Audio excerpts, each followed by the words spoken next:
Now, today, we are gonna see, what if Harry Potter was manipulated by evil Dumbledore and sorted into Slytherin? Join Patreon for early ACESS and exclusive content of Super Op stories. Also adult and steamy Harry Potter stories too. Please subscribe this channel, because definitely I will try my best to provide a valuable content for you all. Also check the description to support the original author for this beautiful creation.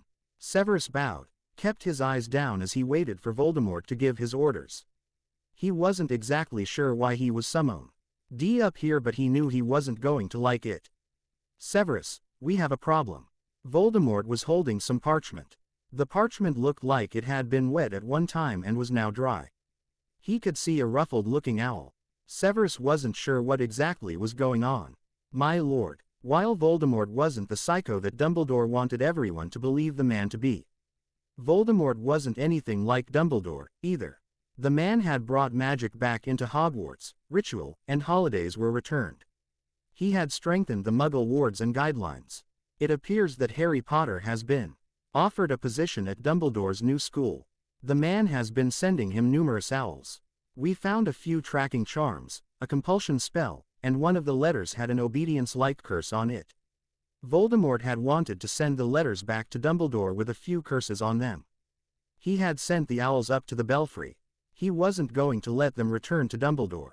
It was petty, but it was better than killing the old fool. Severus wanted to groan. What was Dumbledore thinking? Sending an owl to Harry Potter?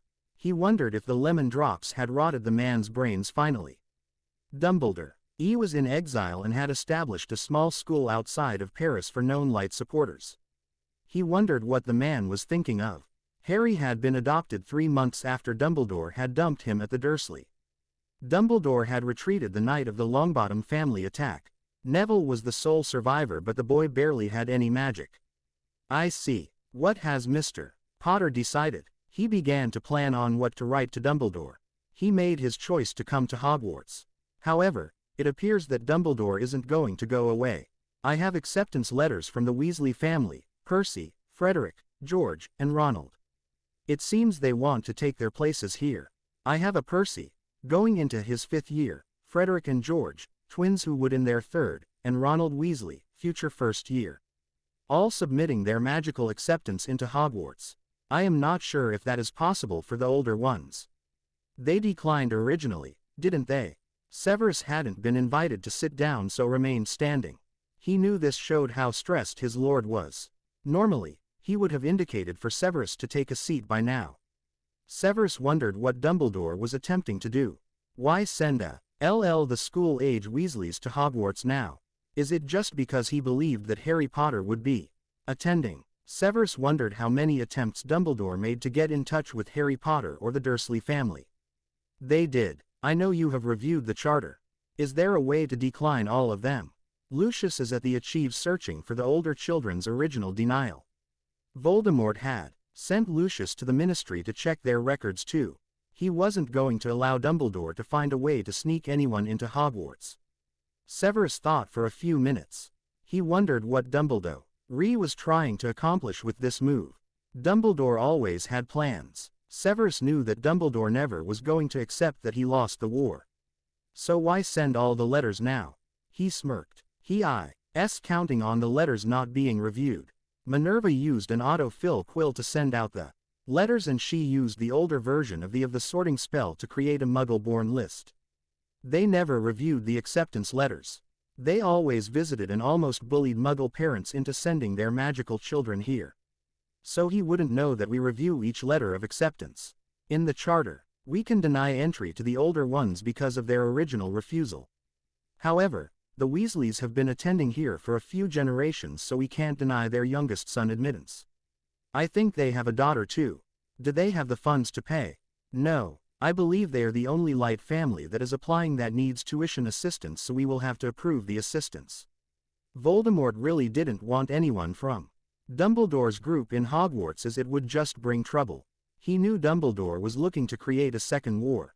The man had been pushing the ICW and other magical communities to ban Voldemort. Sadly, for Dumbledore, nothing was working. Severus noticed Voldemort looked thoughtful. My lord, I am not sure. but it could be his way of finding out if you have Harry Potter. He did place him with his relatives, believing you were vanquished. He might be hoping to gain control over Harry Potter and use him to fulfill that prophecy. I wouldn't be surprised, Ed, if he didn't send numerous letters to the Dursley family. He placed him there for a reason. Voldemort didn't respond right away. Finally, Voldemort handed the letters to Severus.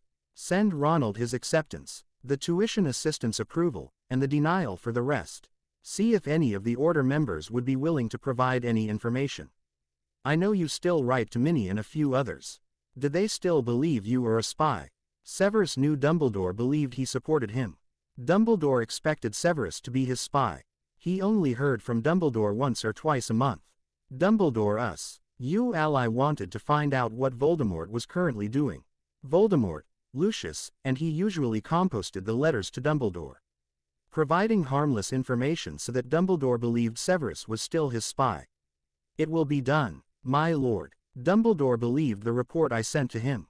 He honestly believes that Longbottom is magically stronger. He wants me to work with him. Getting Dumbledore to believe Longbottom had been an easy sell. Severus knew that Dumbledore was counting on Longbottom as being the backup in case anything happened to Harry Potter before Dumbledore decided it was time to send the boys to meet Voldemort. Good, let me know if there are any issues. Speak to Lucius regarding the Weasley family. I don't want to have them try and appeal to the ministry to try and get the rest of them in. Yes, my lord. Severus bowed. He turned to leave and noticed the connecting door to Voldemort's private quarters open and Nicholas entered. My prince. A tall, dark-haired boy had his head buried in a book. He looked up at Severus' words. The boy had his father's dark hair and height, but he was lanky. He was all arms and legs. Severus knew the boy would grow into those arms and legs. Afternoon, Severus. I was hoping I would find you here. I have a potion question for you. Don't you always? Severus grinned at the boy. Come down to my lab in an hour. I have to take care of a few things for your father first. Severus knew he was looking at a future potion master. The boy loved potions as much as did. May we work on the base for the vampiric sundos? Nicholas asked. They had been working on revamping a lot of potions and that was one of them. Yes, I just received new ingredients. Severus was thankful that Voldemort let him have an unlimited budget on his potion research. Voldemort wanted to help creatures, which was more than Dumbledore had ever done. Nicholas, let Severus go and take care of my requests. If you two start talking potions, nothing will get done. Voldemort gave his son a small smile. I have something I need to speak to you about. Nicholas shrugged his shoulders as if to say, I hope you aren't surprised. My lord, little prince. Severus bowed again and left. Nicholas would tell him what happened later. Severus had been Nicholas' guard, friend, confidant, and support since Voldemort took over Hogwarts. Why does he call me little prince? Nicholas asked. Again, they stopped counting the number of times he asked. Nicholas hoped his father would get tired of him asking and finally answer him. You will find out when you're old enough.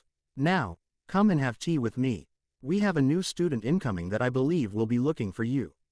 Voldemort loved his son. If anyone had ever told him he would a father and love being one 10 years ago, he would have cursed them.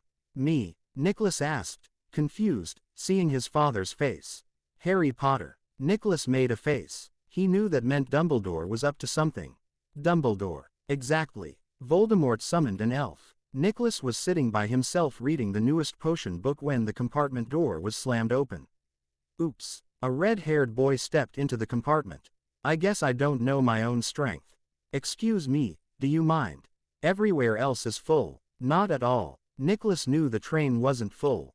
The only ones to ride the train were children of the Death Eaters, pure-bloods, half-bloods, and all non-first-year Muggle-born and any staff that was needed. The Muggle-born's first years got a portkey to Hogwarts with one of the staff. The staff mad. Sure that the Muggle-born's parents were comfortable with everything. He watched the boy take a seat opposite him. I'm Ron, by the way. Ron Weasley. Ron held out his hand. Nicholas shook his hand as he grinned. Time to have some fun. His father was going to enjoy this memory. I'm Harry Potter. Severus had explained to Nicholas that the Weasley family were loyal to Dumbledore. So, it's true. Do you really have the Ron waved his hand towards Nicholas's face. The what? Nicholas wasn't sure what the boy meant. They knew the stories the light side had created regarding Harry Potter. They were some interesting pieces of fantasy stories. He had read a few of the stories when they had visited other countries. He was thankful they were all in the fiction section. The scar. R.O.N. leaned a bit forward as if sharing a secret. My scar. Nicholas touched his forehead. Why, oh, the stupid theory Dumbledore had about his scar and the killing curse. How Harry Potter survived because, say of Lily's Potter's love and it left a scar on Harry Potter's head. Wicked. Awe filled Ron's voice. What house do you think you will be in? Ron pulled out a brown bag. He frowned as he placed it away from where he was sitting. Not really sure. I mean they all have their good points and bad. Nicholas knew that sounded like Phileas Flitwick. Phileas was the one who usually gave the students T.H.E. lectures on the different houses when he met them as either Muggle-borns or half-bloods. What house are you hoping for? Gryffindor. It's the house my parents. Well, all of my family was in, except for my older brothers. They go to Dumbledore Academy for wizards and witches. He is the greatest wizard of our time. Weasley looked like a proud rooster. Dumbledore. Really? He wondered who was doing Dumbledore's public. They were slacking. Voicing his surprise was a mistake as he now had to listen to 20 minutes of Dumbledore's achievements, the man's goals, ideas, and even some weird stories about the man. Including one where Dumbledore was feared by what? Did he just hear that? Nicholas wondered if someone was pranking him. Voldemort is afraid of Dumbledore. Nicholas knew his face showed his shock. He watched the boy flinch. Shish, you don't say his name. Ron looked around as if expecting someone to jump out. It's why no one has seen you know who since that night. Nicholas was wondering what was in the water. His father wasn't hiding. He was using his own name and not that lame title the light tried to pass off on him. He knew that Dumbledore had been using whatever was necessary to alienate the UK from the rest of the wizarding world, but it wasn't working. I just need to avoid Slytherins. There isn't a bad wizard that didn't come from Slytherin. It's full of Death Eaters and dark wizards. Only from Slytherin. No other house. Nicholas knew he was asking for trouble asking that question. He should have kept his mouth closed as he ended up listening to all the tales from the last war. He was about to pull out his wand when the door to the compartment opened. Sanity arrived. Draco, with Blaise, Theo, and Pansy entered the compartment. Nicholas, meet Ronald Weasley. Nicholas informed them, all of them well aware of the incoming Dumbledore's patsy. His father and the rest of them had been informed of who the Weasley family was and why they were coming. You said you're Harry Potter. Ron seemed dumbfounded. I wasn't in a way still am. I mean I am Air Potter but I don't really use the name. I prefer to use the name my father gave me. Nicholas Peverell. His full name was Nicholas Julius Riddle Slytherin Peverell. His father used Tom Marvolo Riddle Slytherin Peverell. Oh, you're the headmaster's son. Nicholas and his friends watched the tension retreat from the boy's body. The group of friends exchanged a quick smirk. The boy couldn't cover his emotions and they knew his mouth was going to get him into trouble. First years, over here. They all turned and saw the groundskeepers. One was by the carriages getting the older students taken care of. One was by the boats, his name was Bruce. Bruce was collecting the first years. Hogwarts had 15 different groundskeepers with Bruce being the head groundskeeper. Nicholas, are you taking the boat? Draco asked as they exited the train. Come on, Nicholas, it will be fun. Pansy linked her arm with his. You know Otis will want to say hi. Nicholas smirked. Ron, why don't you join us in the boat? Nicholas knew the boats weren't used as Dumbledore did. The boats were now just tradition. When his father took over Hogwarts, they discovered that Dumbledore had put up wards that recorded the first year's magical signatures. It was illegal. They also found monitoring charms to inform Dumbledore if any students took the dark mark later in their life, also illegal. Everything had been removed by the Dom the summer that Dumbledore left. Ron was sitting next to Draco. Ron wasn't happy about it. Nicholas sat down next to Pansy and soon they were off. When they were about halfway across, Otis made an appearance. The giant squid came out of the water. One of his tentacles went straight for Nicholas.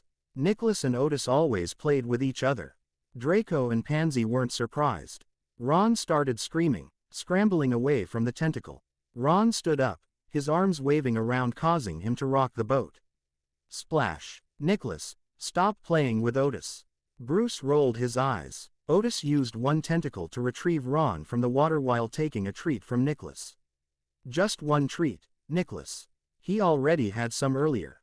Yes, sir, Nicholas responded. Sorry, Otis is my friend. A soaking wet Ron was now sitting on the floor of the boat. Severus glared at the students in the hall. He noticed the wet boy, a Weasley judging by the red hair. He glanced at Nicholas, who shrugged. He waved his wand giving the Weasley boy clean, dry clothing. Welcome to Hogwarts. Now, in a few moments, you will pass through these doors and join your classmates. But before you take your seats, you must be sorted into your houses. They are 4 houses. They are Slytherin, Hufflepuff, Ravenclaw, and Gryffindor. Gryffindor was said with a lot of disdain. Now while you're here your house will be like your family, in some cases your only family. Your triumphs will earn you points. Any rule breaking and you will lose points. At the end of the year, the house with the most points is awarded the House Cup. Suddenly a toad was hopping down the corridor. Trevor, sorry. Neville apologized to Severus and retrieved his toad. Neville had been to Hogwarts a lot over the years as well as most of the other first years. May I suggest Mr. Longbottom that you keep control of your familiar or I will. Severus warned. Yes, sir. Neville put Trevor into his pocket. He wasn't afraid of Severus but knew whatever Severus said the man meant. Severus pointed to the Great Hall. The sorting ceremony will begin momentarily. I will return in a few minutes to escort you in. Do not leave this area. Severus headed to the Great Hall. I heard a Weasley is here. Someone quietly said to their neighbor.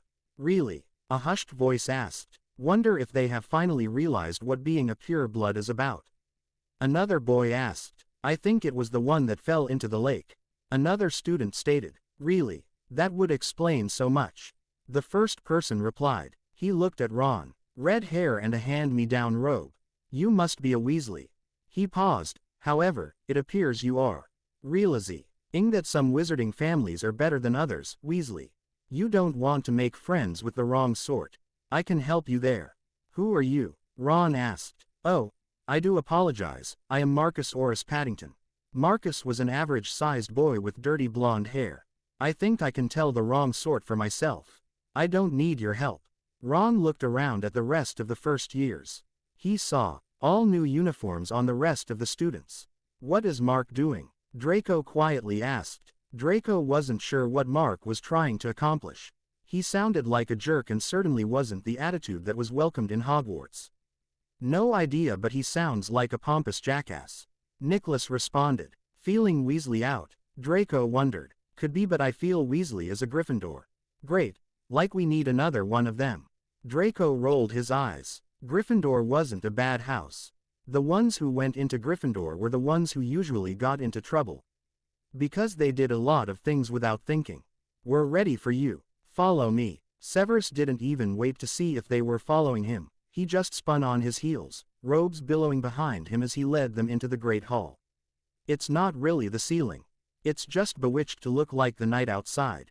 I read about it in Hogwarts, a history. A girl with frizzy hair, buck teeth, holding a book informed everyone. Muggle-born, Pansy stated. Ravenclaw. I think so. Blaise glanced at the book. It was clearly Hogwarts, a history. Severus pointed to the wall on their left. Will you wait along here? Now before we begin Professor Peverell would like to say a few words. Voldemort stood up. Welcome students old and new to another exciting year. I have a few start of term notices. The first years please note that the Forbidden Forest is strictly forbidden to all students without a professor accompanying you. Our caretakers, Mr. and Mrs. Emerson, remind everyone to review the list of forbidden items. Remember if you cast a spell in the corridors be ready to defend yourself. Thank you. Voldemort sat back down. He sat on a regular chair, not a throne that Dumbledore had used. At Voldemort's nod, Severus pulled out a scroll from his robes. He was standing near a three-legged stool and onto the stool was a hat. When I call your name you will come forth. I shall place the sorting hat on your head and you will be sorted into your houses. Tradition rarely changed at Hogwarts. Everyone was watching the sorting when Ron quietly asked, "Why does that end table have so few students?" Before anyone could answer, the Hat shouted out, "It better be Slytherin." The first year headed to the far left table, but Ron wasn't looking. He had turned and faced Nicholas. "It must be the Slytherin table. There's no WITCH or wizard who went bad who wasn't in Slytherin." No one said a word as they were shocked.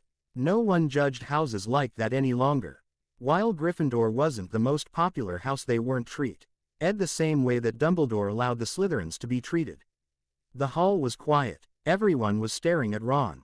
Severus recovered and realized he needed to get the boys sorted before someone hurt the boy for his bigoted attitude. Ronald Weasley. Ron almost ran to the stool. The hat wasn't even close to the boy's head when it yelled out, "Gryffindor." Ron beamed a smile at Nicholas. He stared head to the table with the most students, on the far right. "Mr. Weasley, you are a Gryffindor, not a Slytherin." He pointed to the table with the least number of students, exactly 23 students, counting Ron. A lot of Gryffindors had fled with Dumbledore, based on Dumbledore's word that Gryffindors would not be welcomed at Hogwarts. Nicholas Peverell. Nicholas sat down and before the Hat then touched his head it shouted, "Slytherin." If anyone had been looking at Ron Weasley, they would have treated the boy for shock. The ones closest to him heard him say, "No, Harry Potter can't be a Slytherin." "Where have you been?" one of the older Gryffindors asked. "He's been the son of the Dark Lord since Dumbledore ran with his tail between his legs." Chapter 2. Nicholas. Nicholas turned around in the main hall to see a group of older Gryffindors coming toward him. "Hey, guys, Severus said we can start the potion club this week. He set up Lab 6 for us to use." Since Nicholas lived at Hogwarts, there weren't many students that he didn't know personally. "Great, but that isn't what we wanted to talk to you about." "Well, more like warn you." Michael Huffman, a fifth-year Gryffindor, looked at his friends. They were all part of the potion club. He knew they were a bit more protective of Nicholas than most because they spent a lot of time with Nicholas. Yeah, a warning is the right word. Thurston Pilkington's younger brother was in Ravenclaw, while twin sister was in Hufflepuff, and his youngest brother was in Slytherin. A warning. Nicholas looked at the group of 5 Gryffindors that he had known since they started at Hogwarts. The house rivalries that used to exist didn't any longer. The students weren't perfect, but it wasn't Gryffindor versus Slytherin like when Dumbledore was the headmaster. Voldemort believed if there was an issue, the best way to settle it was in a safe environment, usually having the head of houses involved. Hogwarts also had a few dueling rooms for students to use if they were angry or upset. They didn't want students cursing each other in the halls and didn't want pranks like the Marauders. Weasley was in full rant mode last night about you being Harry Potter. How you needed to defeat your father. He raved about Dumbledore. Merlin, he wouldn't shut up about Dumbledore. All of it was wrong, but no matter how many facts we showed him, he kept insisting that your father wasn't you-know-who. He claimed it was someone posing as the Dark Lord and how the real you-know-you was going to return. When we asked who you-know-who was, he could barely say Voldemort. Angelia Lou had been surprised about what Weasley believed. He kept insisting the Dumbledore left Hogwarts because he was trying to save the purebloods and show people that they didn't need to stay in Britain to be tortured by the minions of the real Dark Lord. He made no sense in his reasoning. No matter what we pointed out, he kept insisting that you needed to be called Harry Potter and that he had to get you to Dumbledore. Michael knew he wasn't the only one who wasn't sure how to handle the newest lion. He wasn't very popular last night. Many of their housemates tried to stop Weasley from his rant, but the boy wouldn't shut up. "I'll warn my father." What did Professor Nannis say? Nicholas didn't want to listen to another long-winded list of Dumbledore's fake accomplishments. He also knew that would mean his father, Uncle Lucius, and Severus would be extra protective of him. He touched the emergency portkey he wore around his neck. He gave him a detentio and assigned some essays he will need to research. Angelia had been the one to go and get their head of house. "Thank you. I'll speak to my father." Nicholas and the group headed into the Great Hall for breakfast. Severus and the other heads of houses were handing out everyone's schedule when Ron Weasley stood up, waved his schedule as he began yelling, "I'm not taking dark arts or anything else dark." How can you teach this? It's evil, it's dark. Dumbledore would have never allowed Hogwarts to be so perverted. Weasley, come with me, now. Professor Nannis handed the remaining schedules to one of the prefects. Wilson, finish passing these out. Professor Nannis escorted a whining Weasley out of the Great Hall. Yes, sir. Gabriel Burns, as well as several others, were glaring at the retreating form of Ronald Weasley. Nicholas shook his head. I have a feeling Weasley is going to find Hogwarts isn't what he expected. I'm more concerned about what Weasley wants from you. Draco didn't trust Weasley. I'm more concerned with what Dumbledore expects Weasley to do. Nicholas told his best friend. I know Father isn't happy.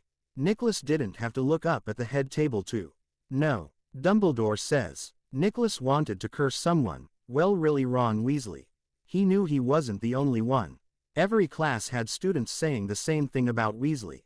All about how annoying he was. Granger was his only friend but only because she was as annoying as Weasley was. Granger was always quoting Hogwarts, a history like it was a Bible and kept trying to get everyone into what's. He considered study groups or set up their revision schedule as she wanted it to be set up. If you didn't agree with her she hit you. Shut up about Dumbledore. Erica Hughes slammed her quill down. Quote, we are sick of listening to you about him. The man isn't a saint, the man isn't even in this country. If you are so against what is being taught here at Hogwarts, why did you attend? Don't even mention Harry Potter. He should be called Harry Potter. He is the boy who lived. Weasley's red face showed he was ready to do the Harry Potter rant. Weasley detention. My office, 7. Lucius only taught 2 days a week. He taught magical law to the upper years and political science to the 1st through 3rd years. You should be in Azkaban. You and all your Death Eater friends. You were expelled from my class. Lucius wanted to hex the boy. He was hoping this might be a good way to ship him back to Dumbledore. Lucius, Severus, and Voldemort had tried to figure out how to get rid of the boy. EY needed to make sure it was done legally. They knew Dumbledore would go running to the ICW and French government no matter how it was done.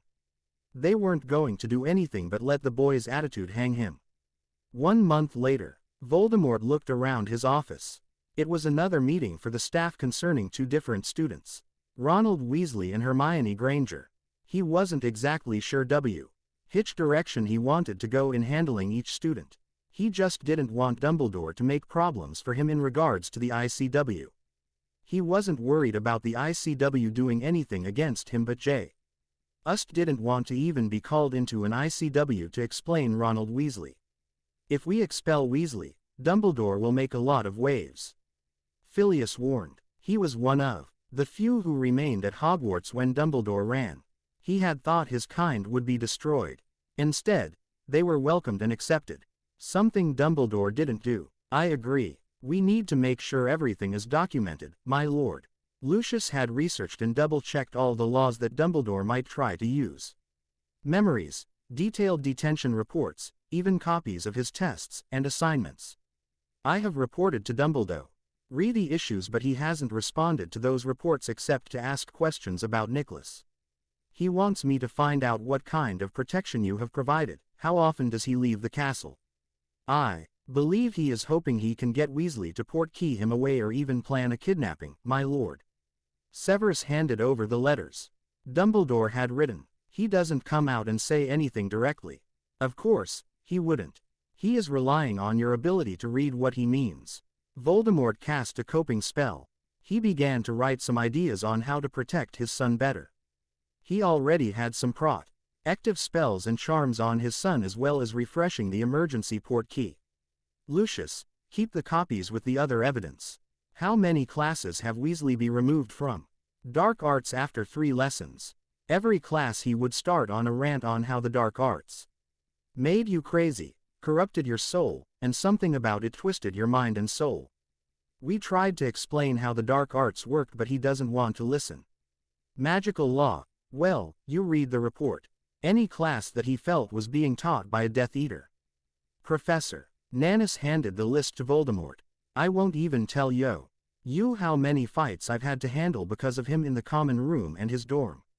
How are the other Gryffindors handling Weasley's attitude, besides fighting? Voldemort had seen the reports. Most of them have learned to ignore him. However, it doesn't seem to deter him. Professor Nannis had asked several of his older students to try and keep the younger years away from Weasley to cut down on the fights. I've had problems with him in potions. Every potion he asks if it's dark. He even asked if the Cure Boils potion was dark, my lord. I fear Granger is following in his footsteps. She was talking to him about how being gay was immoral. This was after I gave the lecture on frogs' spleens, which is used in the male pregnancy potion. Weasley spent the class telling her about Dumbledore's views. I've spoken to her. Phileas looked up from his notes. She came to me after Weasley expulsion from Lucius' class. She had a lot of questions which I answered. I don't believe she accepted the answers I provided. She used references from King James's Bible. I believe she is a devout Christian.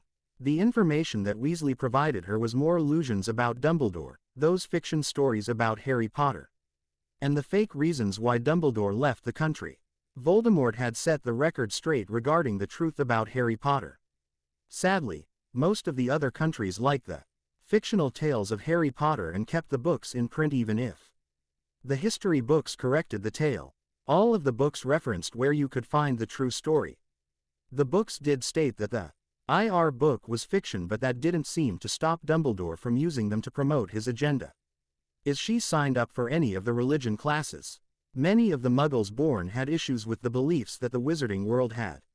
No, I tried to get her to understand the differences. She just refused to be open about the classes. I explained to her that it wasn't about converting her but to show her our beliefs. She was insistent that her religion was the only true religion. Phileas had tried, but the girl didn't want to listen. I believe Weasley has been using that. I heard him informing her that Dumbledore believed the Muggles and wizarding worlds should be combined. How he doesn't believe Muggles would have an issue with wizards.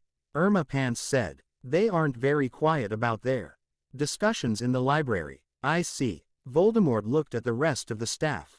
All of you are having the same type of issues. Yes. Neither wants to listen. Most of the staff answered. Weasley and Granger seem to get along rather well in my class and won't group with anyone else. Pomona had tried to get them to group with others, but the two refused. Voldemort didn't have the classes broken up by houses. He had them broken up by how they tested. If they were slower or needed more help, they were in smaller classes. If they were fast learners or bright, they were in different classes. Volume. Demort wanted students to be able to learn at their own pace. Weasley has been telling everyone that Nicholas is Harry Potter and that he must fight you-know-who when he returns. He is under the impression that you aren't Voldemort. He won't even say your name, my lord. Bella taught the self-defense class. When I explained that you were the Dark Lord, he called me a liar. Claimed you were a fraud. The biggest tale he believes is that you are posing as you-know-who so that the Death Eaters could remain in control. Voldemort looked surprised. He hadn't hidden who he was. While he used the name Peverell, he wasn't hiding who he was. He certainly didn't stop using the name Voldemort. Maybe he needed to find out what Dumbledore was spiking his tea with. Along with all Death Eaters belong in Azkaban and how we have ruined Harry Potter. Narcissa taught healing. He informed several Slytherin that if Dumbledore was here they wouldn't have been allowed to attend. My lord, I believe Dumbledore is hoping that you will expel Weasley after he creates a divide. He honestly believes everyone here supports him. He believes you are using death, threats and torture to keep control. Severus wasn't sure why Dumbledore believed that. He has tried to get a people in as spies into the Ministry in Hogwarts. I do agree with Severus. Weasley is causing problems, but not in the way that Dumbledore is expecting. The school is united against him. Lucius didn't want the boy back in class. The rest of the staff didn't want Weasley in their classes. Keep everything documented. Regarding Granger, all we can do is hope she will come around. The hitting needs to stop. Voldemort made some notes on Granger's file. Perhaps arrange for her to speak to some of the Muggle-born students, perhaps those that come from a religious background. I have already spoken to a few and they have agreed to meet with us tomorrow night. Phileas hoped it worked. The girl was bright but wasn't open to changes of any kind. He was surprised she decided to come to Hogwarts. The door to Voldemort's office was opened. Nicholas stepped into the room. Sorry for interrupting, but someone sent me this. It's a portkey. They saw a book floating behind Nicholas. I found it on my desk. It was mixed in with my other books. I knew it wasn't one of mine. Voldemort cleared an area on his desk. Nicholas floated the book over to his father's desk. Augustus, Severus, Lucius, each of you set up a separate recording for this. Narcissa, Pomona, Phileas, cast the detection spells. I don't want anyone to claim this as a setup. Everyone followed their orders as Nicholas and the others watched. Bella had pulled Nicholas close to her, putting her arm over Nicholas's shoulder. Severus and I will double-check the wards. Voldemort knew the Aurors couldn't do anything as of yet. I will forward this to Madame Bones. She can hopefully find a way to use it. I will also check the files for international portkeys. Lucius was going to the ministry tomorrow, so he just added this to-do list of things. Good. If there is nothing else, I want to spend time with my son. Voldemort dismissed everyone. Nicholas sat down. Nicholas, I know you won't like this, but I want to add some Parslamagic protection on you. I don't mind it. Weasley is freaking me out with his Harry Potter and Dumbledore rants. NK Dumbledore might have used a house elf. Nicholas looked at the book. No idea why he thought that book would work. It was a book that Nicholas had read a few years ago. Most students had read it before coming to Hogwarts. It was a beginner's book on magical theory. I do. Weasley doesn't have the skill to bypass Severus and Bella's additional wards, and Hogwarts would have told me if he tried to break her wards. He used a house elf a few years ago when he tried to find you at the Dursley residence. The only reason it was discovered was that Petunia Dursley freaked out seeing the house elf, and blasted the ministry for sending something so freakish to her house. This was a book that Dumbledore had on the first-year book list. What do you think he might try next? Nicholas was a bit tired of Weasley and Dumbledore. He will wait until you are away from Hogwarts. Most likely he will use another portkey or even have someone snatch you and apparate you to someplace else before portkeying you. Apparition overseas by oneself is hard, never mind taking someone else. Voldemort was going to be making sure there were extra people in Hogsmeade when the students went into town. He knew that Dumbledore didn't have a photograph of his son, as he had added that protection on his son a long time ago and renewed it each year. I will make sure to go no place by myself. Draco is going to be glued to me when I tell him. Severus will follow me into Hogsmeade. They will. Voldemort hoped Severus didn't kill Weasley or Dumbledore if they hurt his son, because he would want to do it. Chapter 3. The last few months had been everyone avoiding Weasley and Granger. Weasley kept insisting that something evil was going to happen on Samhain. Weasley spent the feast glaring at Nicholas. Inger lectured the students around her about how Samhain should be removed. November was everyone avoiding the two of them. Yule was horrid with Granger. Weasley and Granger went home. Many thought that Granger went to France with Weasley. January, February, March, and April had the staff and students wanting to kill the duo. It was now almost May. Weasley hadn't been subtle in what Dumbledore's beliefs. Weasley had been trying to get the school to believe him about what happened that night. He even gifted everyone a copy of Dumbledore's book about the Potters and what happened on that night for Yule. Weasley had them delivered the night before everyone was to leave for the Yule holiday. Nicholas had laughed when he saw the book.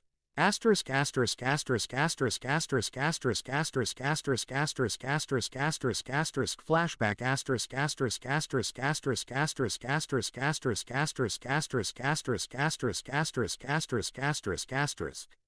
What? You can't take the truth?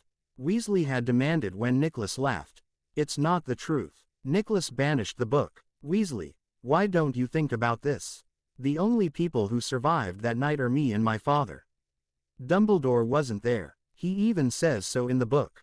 He tells people that this is what he believes happened. I would think you would take the story of the two who were there over someone who wasn't. You were a baby. You know who hasn't returned. So no one can tell us. Dumbledore was great friends with the Potters. He helped set up the Fidelius charm. Weasley defended Dumbledore. Look what happened to them. Nicholas knew it was Pettigrew who ratted out his parents to his father.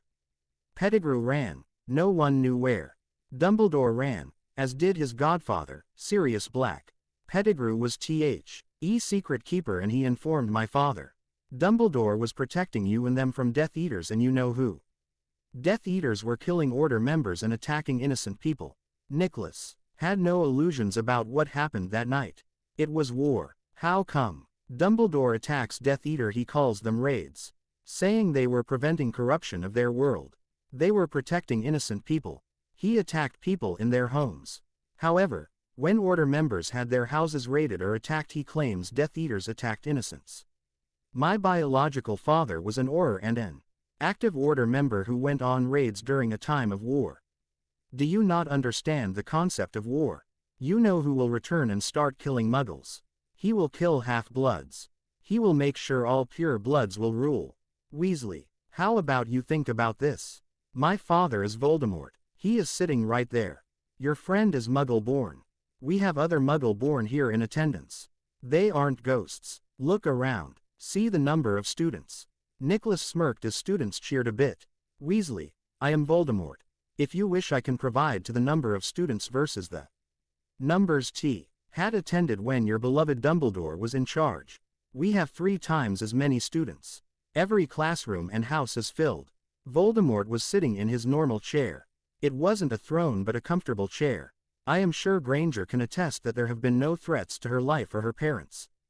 Granger looked a bit sheepish. No, there hasn't been. Everyone was very welcoming to my parents and me. They even arranged for us to have escorts around Diagon Alley. Dumbledore is trying to protect us from you-know-who. Ron, sit down. You aren't going to win. Granger tugged Weasley down to his seat. Nicholas and Draco were standing over a cauldron. Hey Marcus, I think this is the wrong color. Draco looked at their potion ingredients on the cutting board as Marcus walked over. We are off a shade or two. I am not sure why. Nicholas knew they followed the directions exactly. Marcus looked at the potion in the cauldron. I got that shade before. Severus said it was because the frog's liver was about to expire. It will be fine by the end of the potion. Yes, it will. Severus appeared behind the group.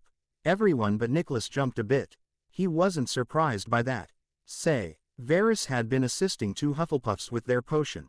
The Dark Lord taught his son a long time ago to be aware of his surroundings, to be aware of changes in magic. It was something all Death Eaters had mastered. Something that was taught at Hogwarts to all 7th years, with the foundation starting during their first year.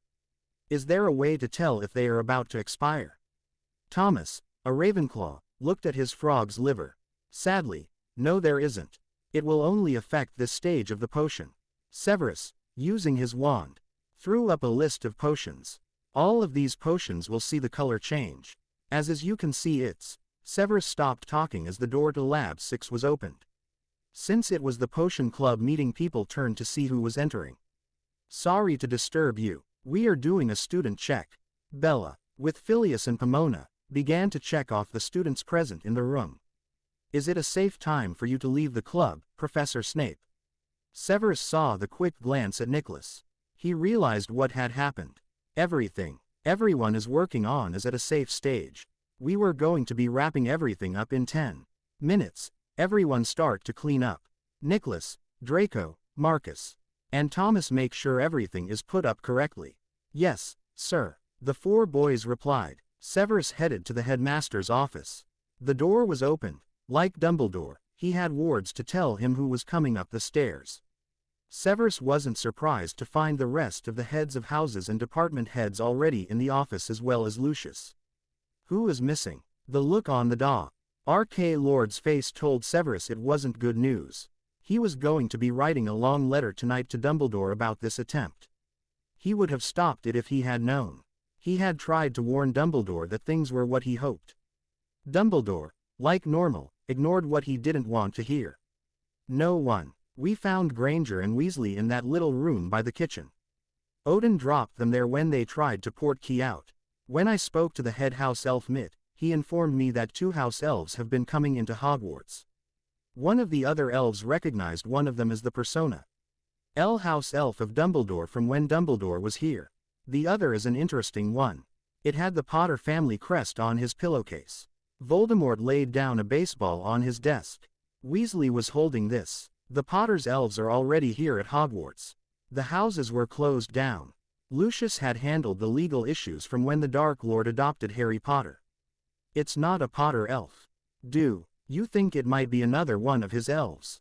I believe so. Mid is banning all house elves that aren't part of Hogwarts or have a member of their house they belong to.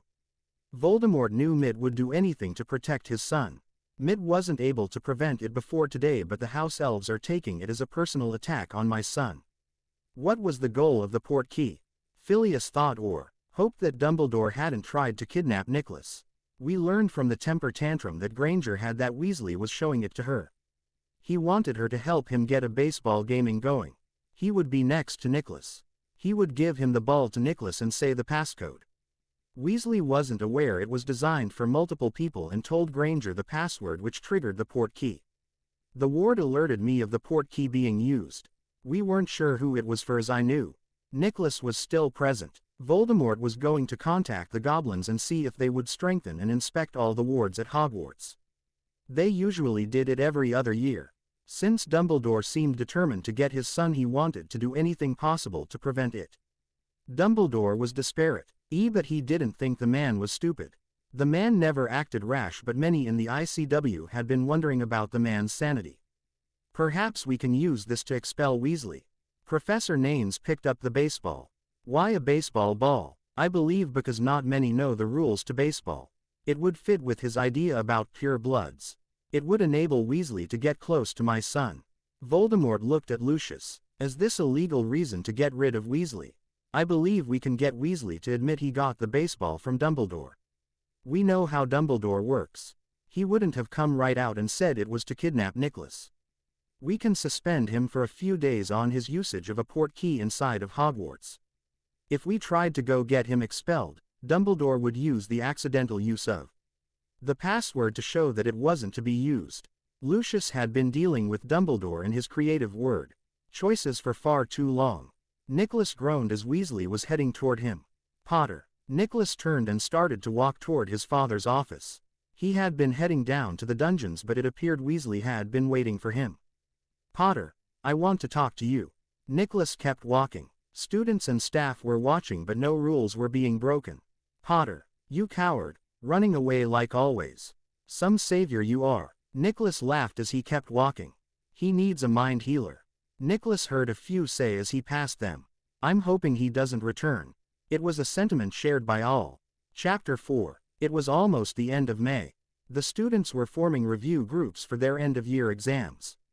The 5th and 7th years forming reviewing sessions for their owls and newts. Weasley was a bit surprised to find that in the review groups that they could be held in the Great Hall, where there would be staff members available to assist, answer questions, or even do a demonstration. Weasley began to question the validity of the groups, asking why they had to be in the Great Hall. When one of the students pointed out the groups could meet anywhere they wanted, when they wanted, but found that most wanted the extra assistance offered by their professors. The die groups in the Great Hall were just another shocker for Weasley to endure. He had few shockers over the year that he still hadn't adjusted to. Asterisk asterisk asterisk asterisk asterisk asterisk asterisk asterisk asterisk asterisk asterisk asterisk asterisk asterisk asterisk flashback asterisk asterisk asterisk asterisk asterisk asterisk asterisk asterisk asterisk asterisk asterisk asterisk asterisk asterisk asterisk asterisk asterisk asterisk. Why isn't there any sunshine inside Hogwarts? All the windows aren't blocked, but no real light comes in from them. Look at all the sconces, what a huge waste of candles. Weasley asked Granger as they were sitting in a study group in the library. Granger had dragged Weasley into the study session that the Ravenclaws held almost daily. So that the vampires won't turn into dust. A Ravenclaw sent his friends. A look that made it clear he thought Weasley was an idiot. What? Granger and Weasley almost screamed at the same time, but for different reasons. Weasley in fear, Granger screamed out of disbelief.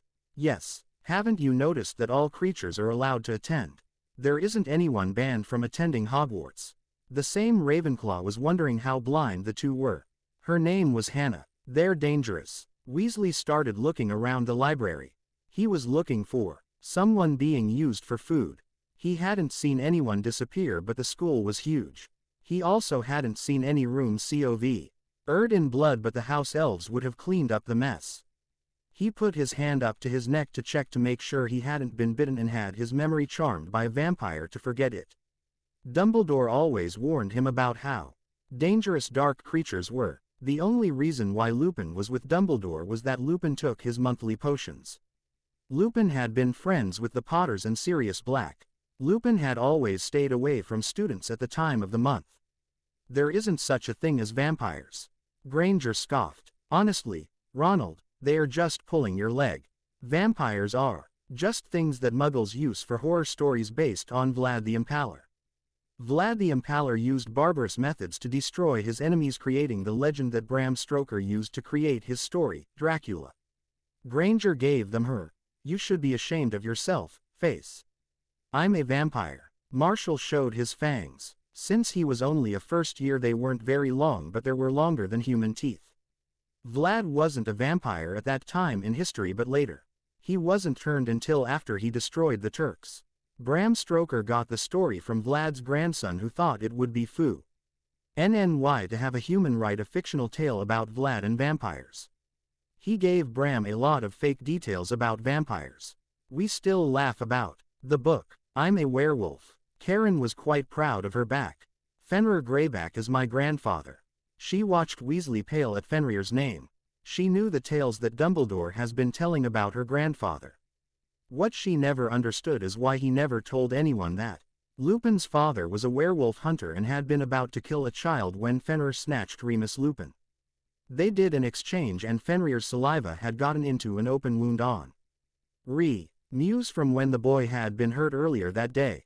Fenrir wasn't planning on the boy being turned, but he was grateful it happened. It had stopped Lupin's father from hunting their kind, as he was now focused on finding a cure for his son. I'm half-elf and vampire. The tallest boy of the group, named Dylan, smiled, showing his fangs. His hair was almost a white blonde, his skin was shimmering with the pearlescent aspect of his half-elf heritage. I think you two are the only humans in the library right now. His family had been one of the many families that had barely been surviving when Dumbledore had fled. Voldemort had updated and improved conditions in Nocturne without destroying the whole alley. Stop it. There aren't such beings as vampires, elves, werewolves, or anything else. They are just doing it to tease you. Granger looked at them. Telling tales to scare him isn't very nice. It's very mean. You know how hard of a time he has already been having.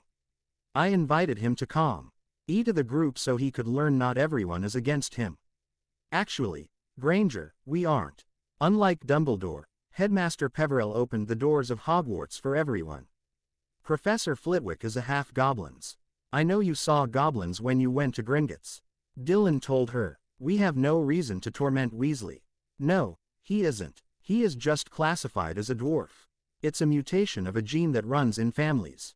Those weren't goblins at Gringotts. They were just a family with the same gene. Granger was proving she was living in the land of denial.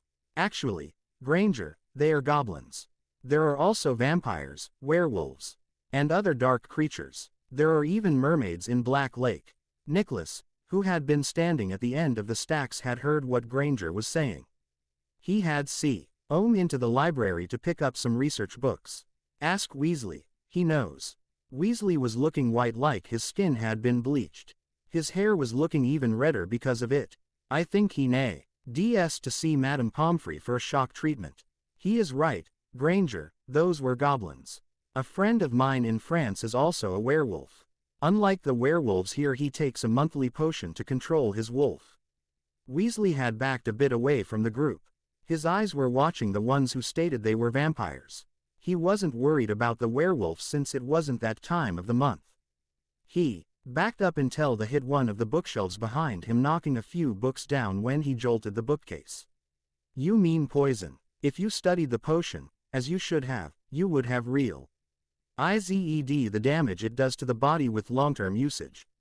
Severus stepped out of the stacks. You're late. The bell sounded for the next session. You are currently sitting at the Gryffindor Hufflepuff FF study group table that I agreed to meet with to assist their potion review.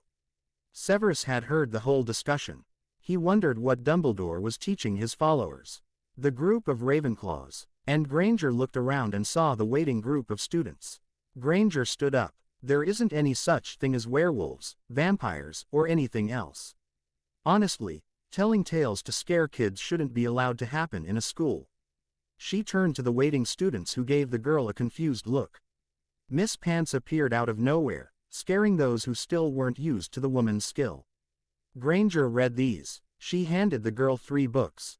They will explain everything. A few knew that Miss Pants was part air elemental. She was able to glide around using air currents so rarely made any sounds when she walked. You can't allow dangerous dark creatures here. We are all in danger. Weasley looked around. Hogwarts didn't allow dark creatures. Dumbledore was the headmaster. They'll turn you into snacks if they don't kill you outright. Oh, he is one of them. Marshall looked at his friends. One who knows nothing about our kind and certainly doesn't bother to learn the truth.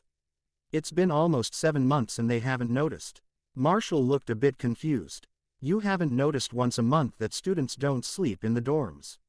Vampires only need to feed once or twice a week and use a blood supplement unless they have a mate or a donor. Most of the 7th years have a mate or donor. Don't forget about the light-sided creatures. They also attend. There are dwarves, cupids, half-beings. No one is excluded from getting a Hogwarts education. Since Dylan was a half-elf, he was classified as a half-being. There are even pixies, brownies, and fairies that attended. They usually like to sit in the rafters. They heard what sounded like twinkling laughter from the fairies. They are talking to you. As a human, I'm not sure if you can understand them fully. Is that what we have been hearing all year? They're speaking. Weasley looked up to the rafters. He wasn't as pale as he had been. Yes, they have been trying to speak to you. Nicholas held his hand up and a pixie landed on his hand. This is Uda. She likes your bright hair. He wasn't going to tell Weasley she had been collecting his hair to weave into a rug. As pleasant as teaching common knowledge is to dunderheads, I do wish to start my study group.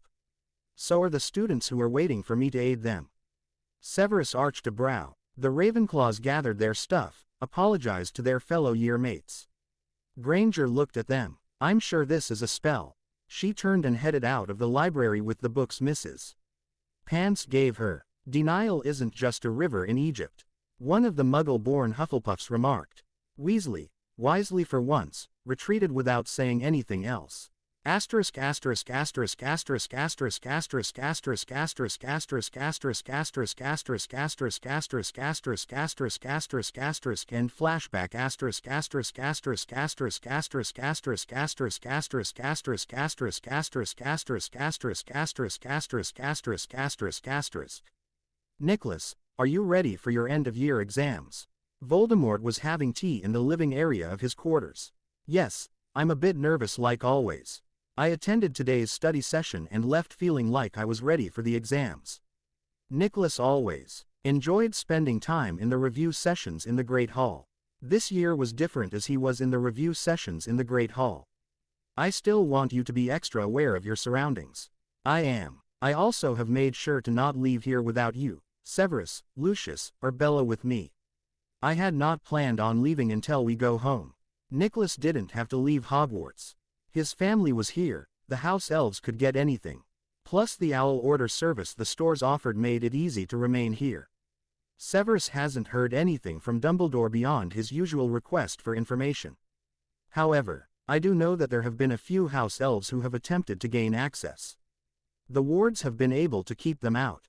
It doesn't mean Dumbledore won't try something. I sleep with the emergency portkey. The portkey was covered by Parseltongue spells, so only he and his father could remove the portkey or see it. Good. Nicholas was getting excited. It was the last day of school. Students were going to be heading to the train to leave for their summer holiday. He felt he had passed all of his exams and wasn't worried about his grades.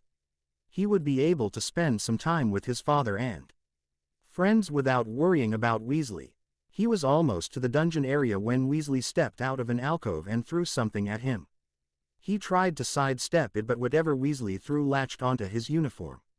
He felt the pull of the portkey as Weasley said, "Bye." Nicholas felt the magic caress his skin but remained stationary. "You really shouldn't have done that." Weasley looked completely surprised to see Nicholas still standing there. "How?" he finally managed to stammer out. "What is going on here?" Severus had been the first to respond to the magical signal that Nicholas was in danger. He knew the Dark Lord, Bella, and Lucius would respond and would arrive momentarily. He threw a portkey at me. Nicholas pulled the portkey off of his uniform. Severus groaned. He honestly thought Dumbledore wouldn't be so stupid. Weasley, I believe the headmaster is going to be very interested in this information. I am. Voldemort was standing at the entrance to the dungeons. Lucius and Bella were with him. Nicholas, I'm fine, Father. I didn't even move. I just felt the pull of the portkey and then the portkey's magic as it tried to work. Voldemort W. As thankful they had the goblins add the extra wards and protections to Hogwarts. Weasley, my office. Voldemort reigned in his anger. He knew the boy was delusional about Dumbledore and he had hoped. The past 10 months would have opened the boy's eyes. Professor Malfoy, if you can inform Professor Nanus I have one of his lions in my office, I would appreciate it. Chapter 5. Voldemort and Nico. Loss walked quietly as Weasley followed behind them with Severus. Lucius would meet them at Voldemort's office with Professor Nanus. As they walked, Voldemort worked on keeping his temper. He found thinking of the different ways to kill. Dumbledore helped him deal with his anger. The gargoyle didn't delay them arriving at his office. Nothing delayed them. Hogwarts knew her headmaster wasn't happy. Shish. He didn't like someone trying to interfere with her wards. Hogwarts made sure her headmaster got to his office so that he could deal with the problem. Sit, Weasley. Voldemort sat down in his chair, facing Weasley. Nicholas took the chair next to Weasley, while Severus stood behind Nicholas. Severus' position behind his son didn't surprise him. Lucius and Professor Nanus arrived and stood next to Everus behind the chair Weasley was occupying. Nicholas, what happened? I was walking down the hall. Weasley stepped in front of me, threw the portkey, said bye.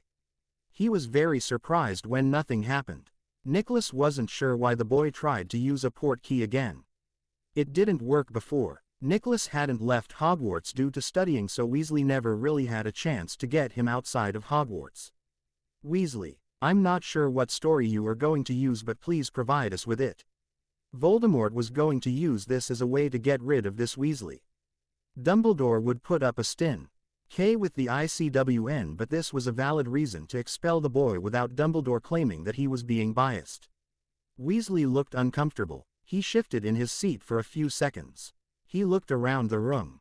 I'm not sure if you will believe me or not, but I don't want to return to France or Dumbledore. I knew the portkey wouldn't work inside of Hogwarts. That is why I tossed it at Potter. Peverell. Nicholas was getting sick of correct Weasley and Granger about his last name. Granger still didn't believe they told her the truth about vampires and other creatures. Sorry, I couldn't be seen coming here, so I used the portkey. Dumbledore said he had spies here at Hogwarts and that if I ever got into trouble they would protect me. I know his spies will report that I used the portkey. The spies have been here for years. He didn't say who they were. I do know he sent me things using house elves. The spies were the reason my parents allowed me to attend. Weasley looked ready to cry. I didn't want his spies to report that I was changing my mind about your views. I didn't want Dumbledore or my parents to know that I don't trust Dumbledore.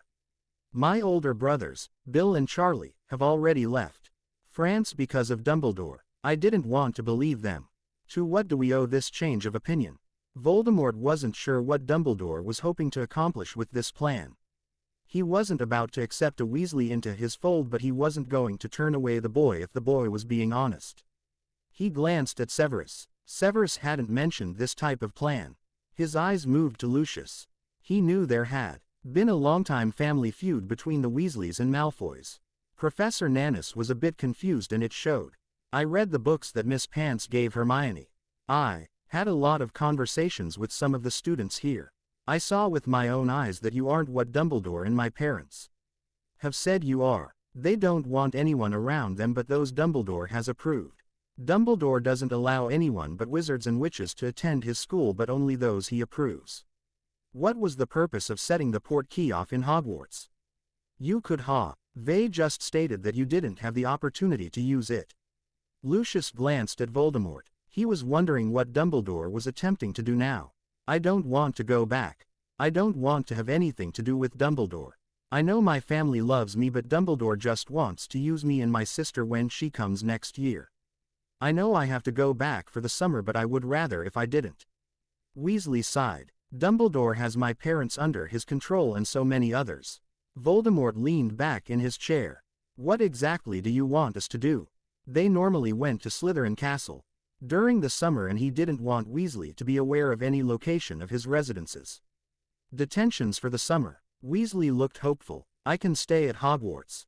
I don't want to go home to France. Voldemort looked at Weasley in the eye.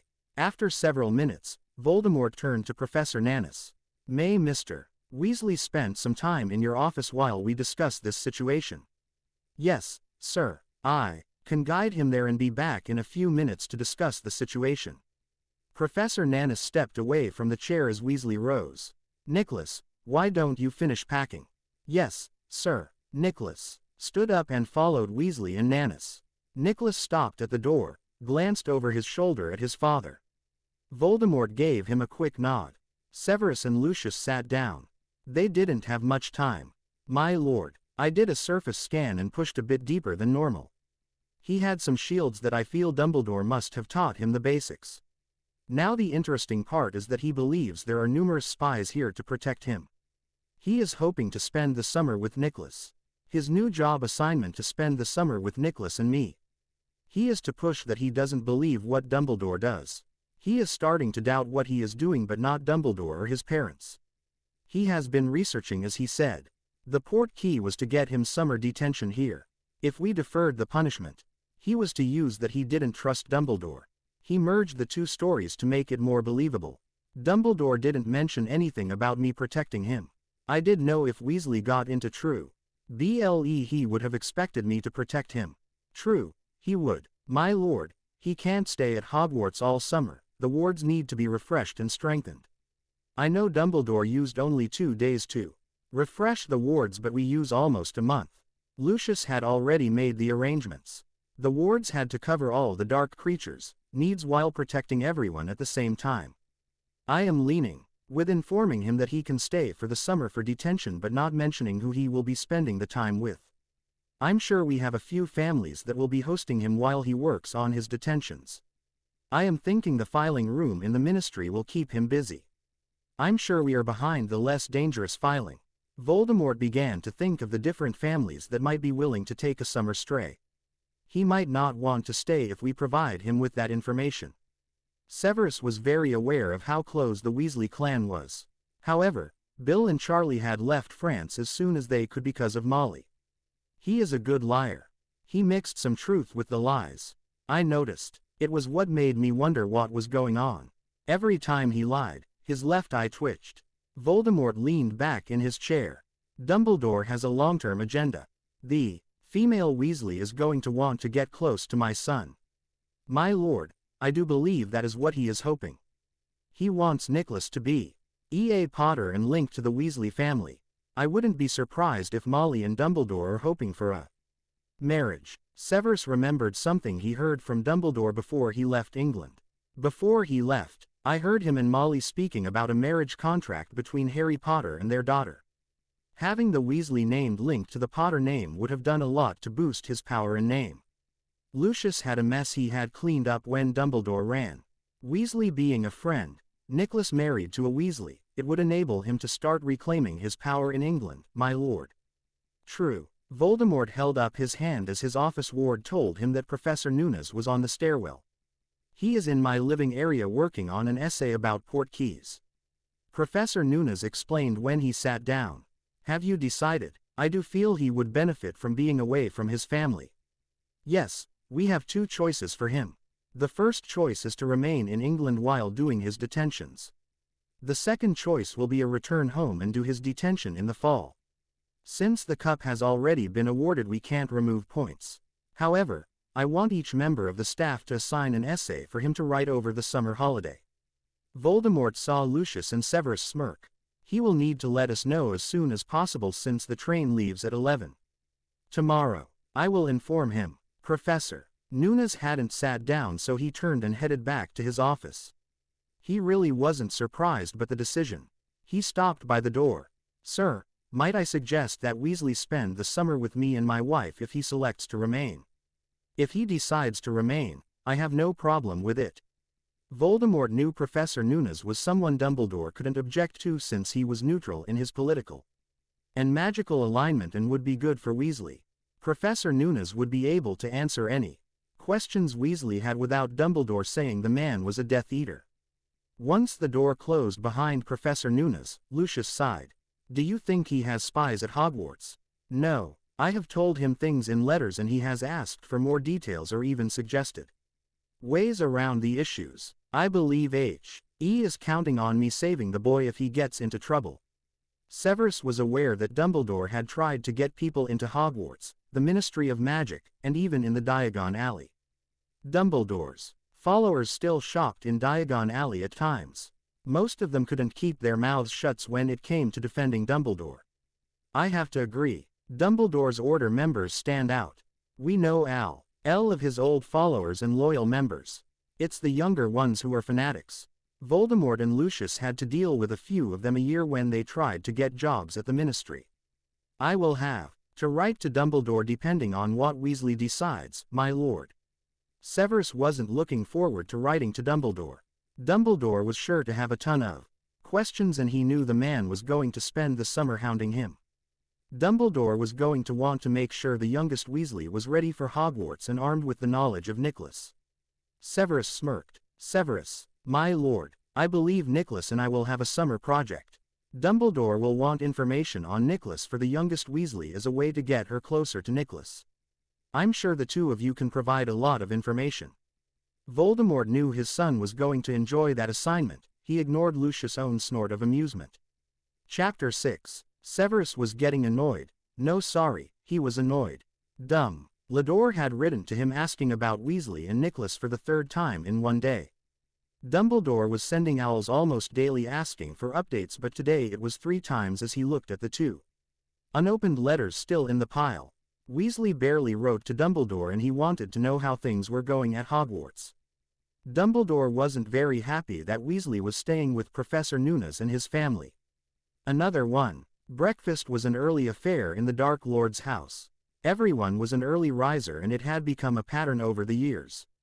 Contrary to the Malfoy household, getting anyone out of bed before 9 was considered a dangerous mission. Severus lifted his head from his letter. He handed the letter to Voldemort as he sat down.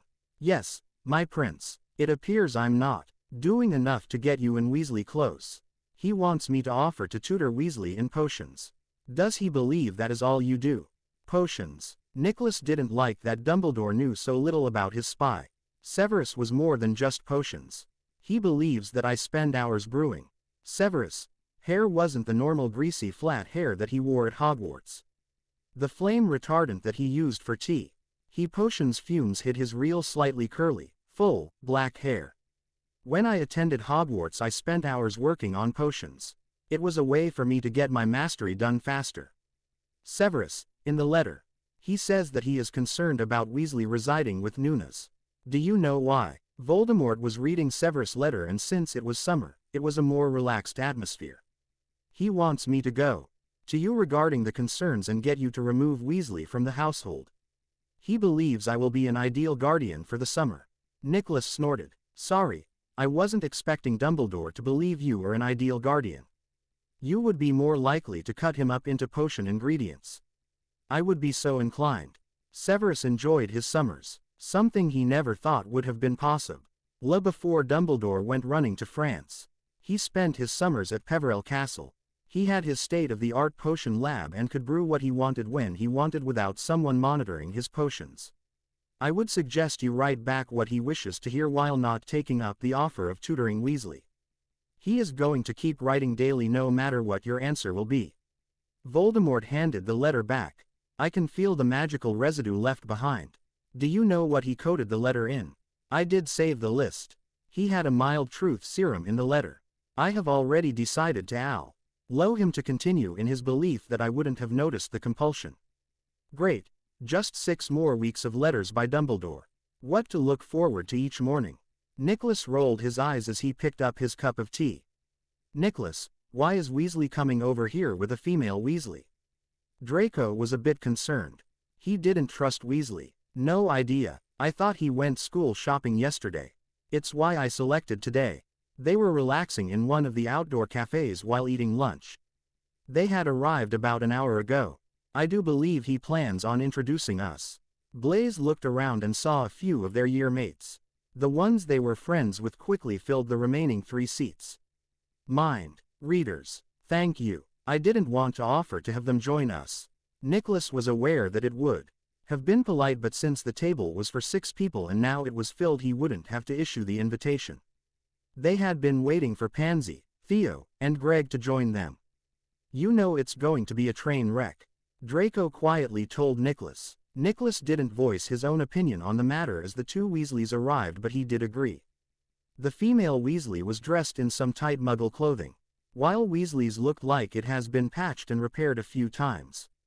Nicholas knew the family wasn't well off and that didn't bother him, but the way the 2 acted did. The female was strutting down Diagon Alley as if expecting all eyes to be on her. The girl was pleasant looking, but at 11, she seemed to think she could command all the males of the species' attention. She even looked like she had makeup on. Ron Weasley was dressed like a normal wizard, a mix of Muggle and wizarding clothing. Yes, there were patches in a few spots that needed to be sewn, but at least he looked respectable. Hello, I wanted to introduce everyone to my sister, Ginny. She is going to start Hogwarts in September. Weasley smiled at everyone. Draco Malfoy, Theo Knott, Blaise Zabini, Pansy Parkinson, Greg Crabbe, and Harry Potter. Nicholas Peverell. I'm not Harry Potter. I wish you would respect my request to use my real name. Oh, I've read all about you. My parents, Headmaster Dumbledore, and Professor McGonagall have told me all about your parents. The stories are amazing. Ginny Weasley leaned close to Nicholas. I would love to tell you about your parents. My F.A. Thayer has never denied me knowledge of my birth parents. Do you realize those books are fiction? I never saved anyone, never went on those mystical travels, or even been to China. Nicholas wondered at mushrooms people in Dumbledore's organization were smoking. Remus and Sirius told me tales about your parents when they were at Hogwarts. Sirius is your godfather. Ginny sat on the arm of Nicholas's chair. They were called the Marauders. Yes, I'm aware. Nicholas looked at his friends who were confused by the girl's behavior. Uncle Severus told us all about them. Draco's snide comment used Ginny to scowl, but Ron looked saddened by the comment. As a victim of his twin brother's pranks, he understood what Severus had endured, and the twins were kinder than the Marauders. As if a Malfoy could know about anything about the Potters or even a good light family. Ginny wore a face of disgust. Your family is full of dark followers. You even follow you know who. No, who? Nicholas arched a brow. He looked at Weasley, who had his eyes closed in horror as he shook his head. Weasley appeared to have learned a lot over the summer holiday. Ginny, I warned you. Ron tried to pull his sister away. It's not like that here. Quote, the group of Slytherins found that interesting. You know who I'm speaking about. I'm not sure who is playing you know you, but he isn't, and he isn't your family. I think it's time to leave. Weasley, perhaps you should take your sister home before she says something she will truly regret. I'm also sure Professor Nunes would be interested in hearing about this. I'm not staying with Professor Nunes. I'm staying with my aunt and cousins where Ron should have stayed. Ginny turned to her brother, giving him a questioning look. They would have taken you in. Ginny, this isn't the time nor the place.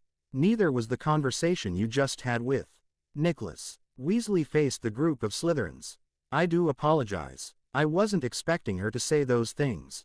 I'll take her home. We were here just to get some treats, spend some time together as a way to get out of the house.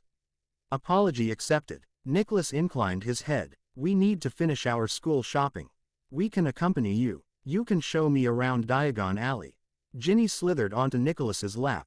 Nicholas lost his Slytherin mask. He wasn't expecting the girl to actually sit on him.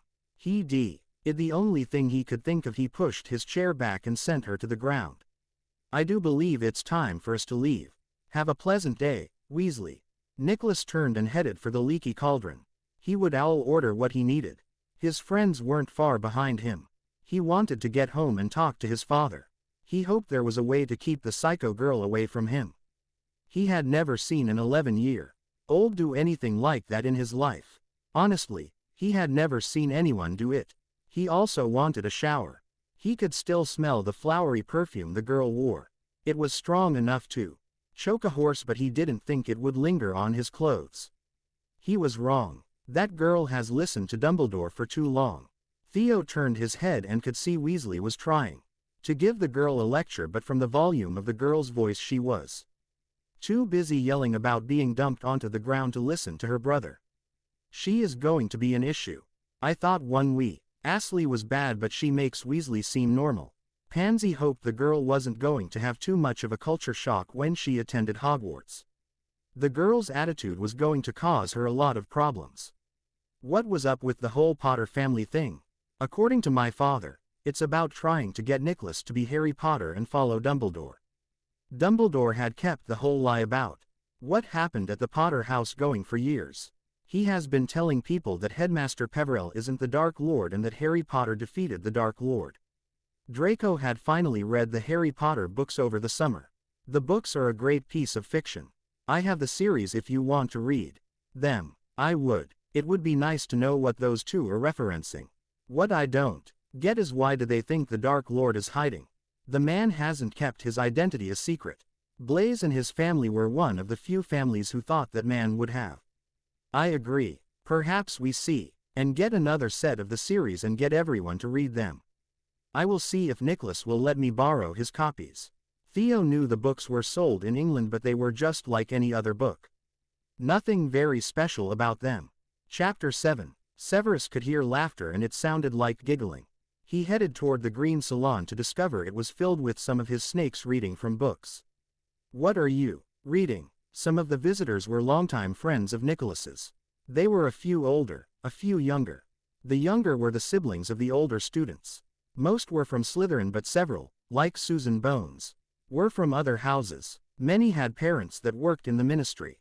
Some were pure bloods and some were half-bloods. We went to the bookstore to buy some of the old Harry Potter stories. We discovered a new book based on Harry Potter's first year at Hogwarts. Nicholas held up the book. It's an original example of fiction. It shows how confused Dumbledore is. Nicholas had ordered his school supplies. Today had already been arranged before yesterday's public display. Once a month before Hogwarts and during holidays, the group got together to celebrate anyone who had a birthday that month.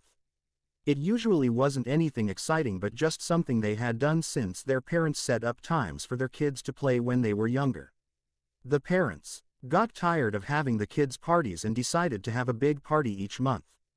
The families held their own family and close friends parties still. What? Severus moved into the room. He had been on his way to get some lunch, but the laughter had attracted his attention.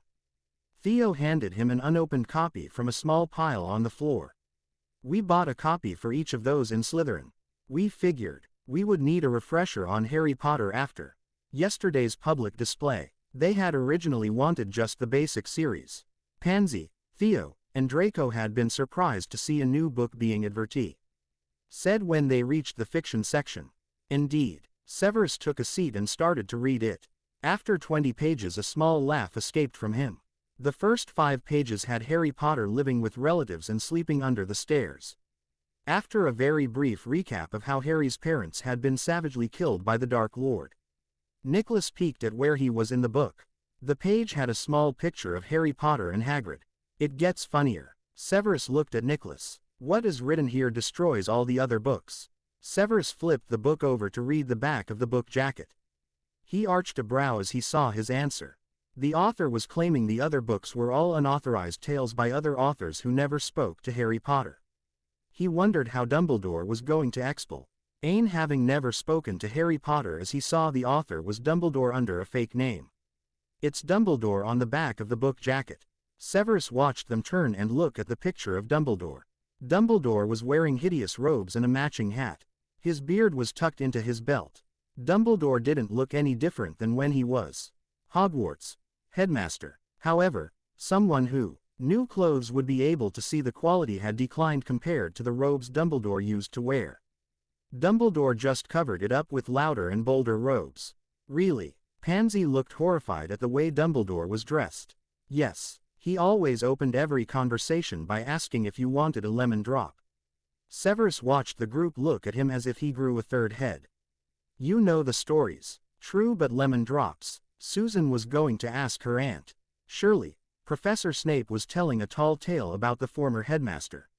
She glanced at Nicholas, who looked used to the idea. Maybe he wasn't telling a tall tale. Yes, very true. His passwords were always candies, too. Severus spent the next few minutes telling them about the weird things that Dumbledore did as headmaster.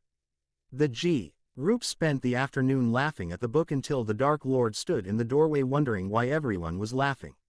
I could hear you when I came down to get some letters from my office. The Dark Lord wasn't expecting all the children still present in his home.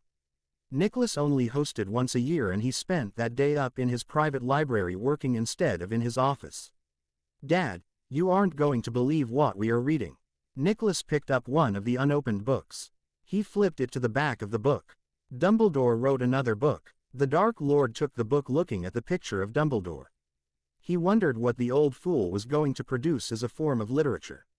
Worse, he wrote another Harry Potter book. Nicholas watched for the signs of his father's anger. Nicholas saw the eyebrows pull down together, the upper eyelids raise a bit, the lips formed a rectangle as they became thinner. It's funny. It is, my lord. It's a highly interesting tale of Harry Potter's first year at Hogwarts. Severus arched a brow. He saw the instant the Dark Lord recognized what he was saying as the anger disappeared and the Dark Lord arched an eyebrow. One of the younger children got up. You can have my seat. Thank you, Humphrey. The Dark Lord sat down. You're welcome, sir. The children went home for the night with their copies of the books.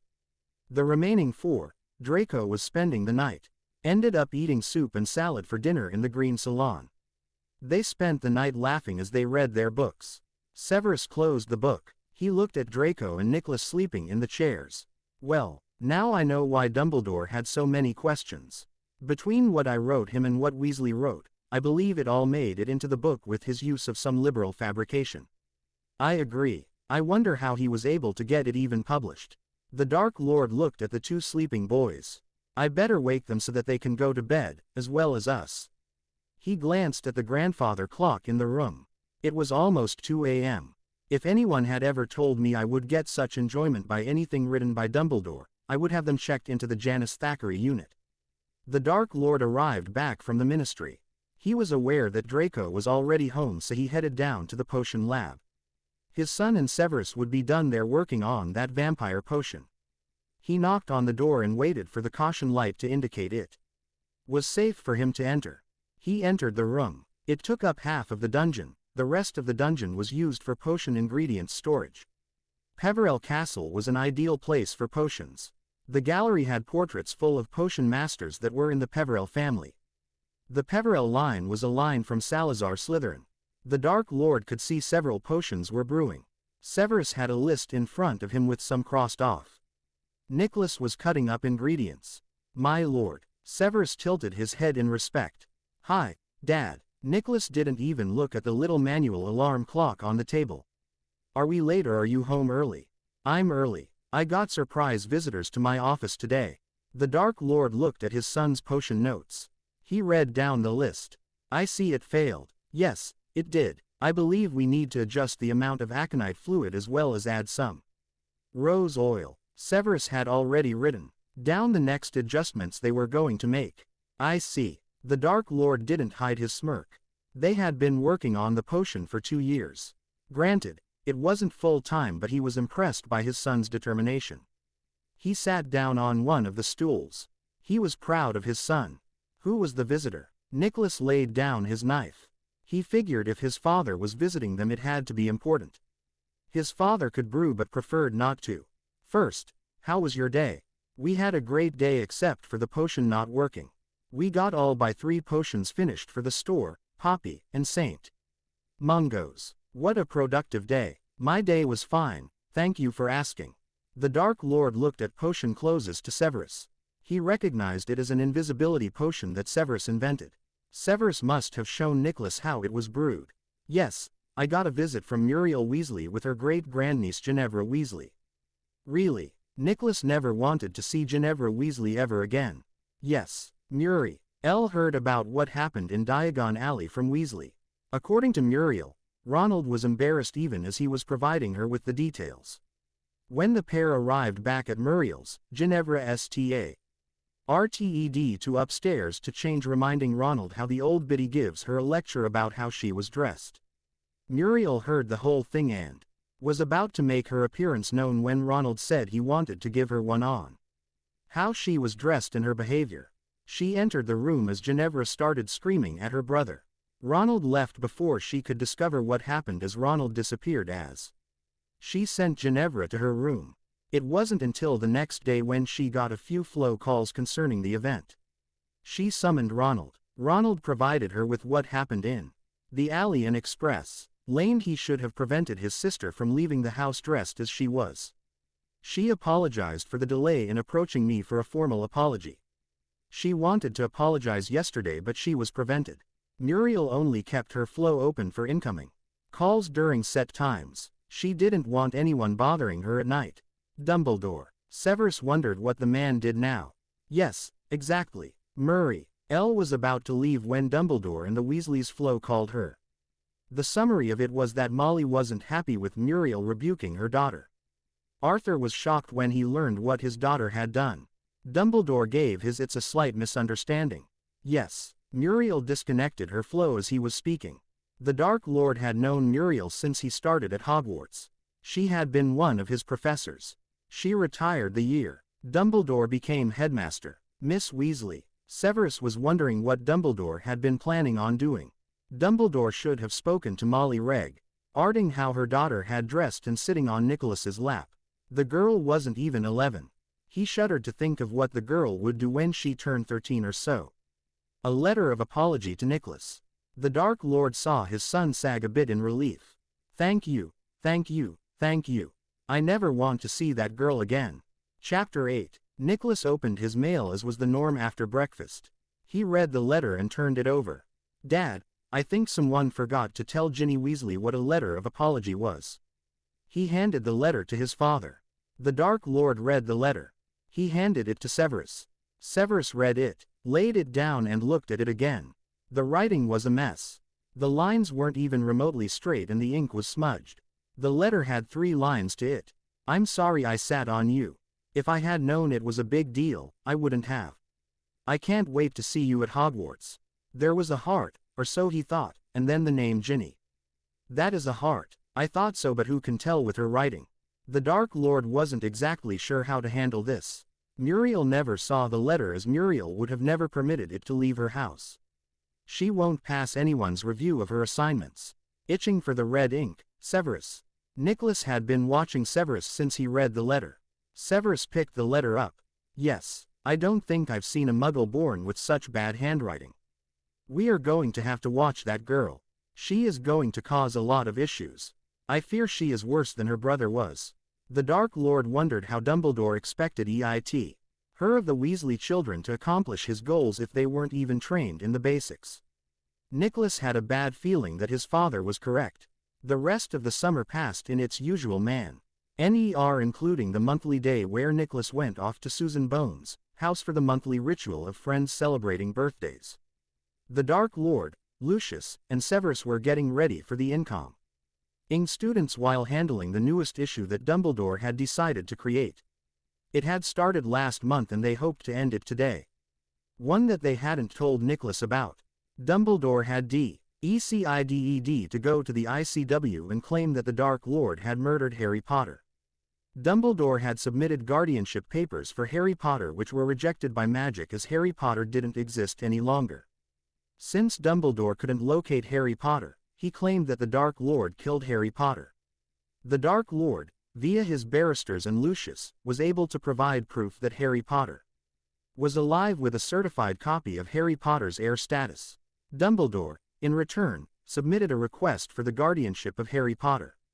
The guardianship was rejected by Gringotts and the British Ministry since Harry Potter had been adopted. Dumbledore brought the case to the ICW claiming that Harry Potter was in danger and should be removed from the guardianship of the Dark Lord. The 3 were walking to the ministry from the apparition spot when they spotted the ICW representatives and Dumbledore's barrister. Dumbledore had claimed he was in fear for his life if he entered the United Kingdom. The 3 ICW representatives were only here to Check and make sure everything was legal regarding the adoption, as Dumbledore claimed that the Dark Lord wouldn't willingly take in Harry Potter. Another wasted day because of Dumbledore, Severus muttered under his breath as they approached the phone booth. The Dark Lord had been reviewing his memories as he thought Dumbledore's barrister looked familiar. He stopped walking. Lucius, Severus, I believe I know why the barrister requested to speak privately with Nicholas. The barrister isn't a barrister, it's Gawain Robards. There was no way he was going to allow anyone to speak to his son from Dumbledore's camp alone. He had members of the ICW over his house last night for dinner. They were able to see and speak to Nicholas without Nicholas being aware of any issue. Of course, Dumbledore's barrister didn't know that the ICW representatives had been at the Dark Lord's home last night for dinner. The barrister was counting on Nicholas showing up today. Lucius smiled. We need to make a stop in the Dom unless Severus has some Veritaserum. I always do. Severus carried a full potion pouch with him at all times as well as an emergency backup healing one. They arrived in courtroom 6, it was the smallest courtroom in the ministry. They discovered Augustus Rookwood was already speaking to the ICW representatives as Gawain Robards was sitting down glaring at everyone. The three approached the group while Lucius cast a silencing charm. Severus stood between Lucius and Gawain Robards to block Lucius' casting. We have an issue, gentlemen. The Dark Lord greeted them. After the greetings were finished, the Dark Lord looked at the ICW representatives. We have a bit of an issue as I believe you have been lied to. The three men were from different countries. The tallest of the trio came from France. He had dark blonde hair, a bit overweight but not enough to notice. He was clean-shaven and his cheeks had a bit of a reddish hue to them. His name was Pierre Log. The smallest of the men came from Germany. He was as round as he was short. His red nose a sign of his drinking habits. He had dark brown hair with a matching Kaiser mustache, perfumed and turned up at the ends. His name was Lucas Muller. The last man was an American with strawberry blonde hair who worked out as his muscles attested to.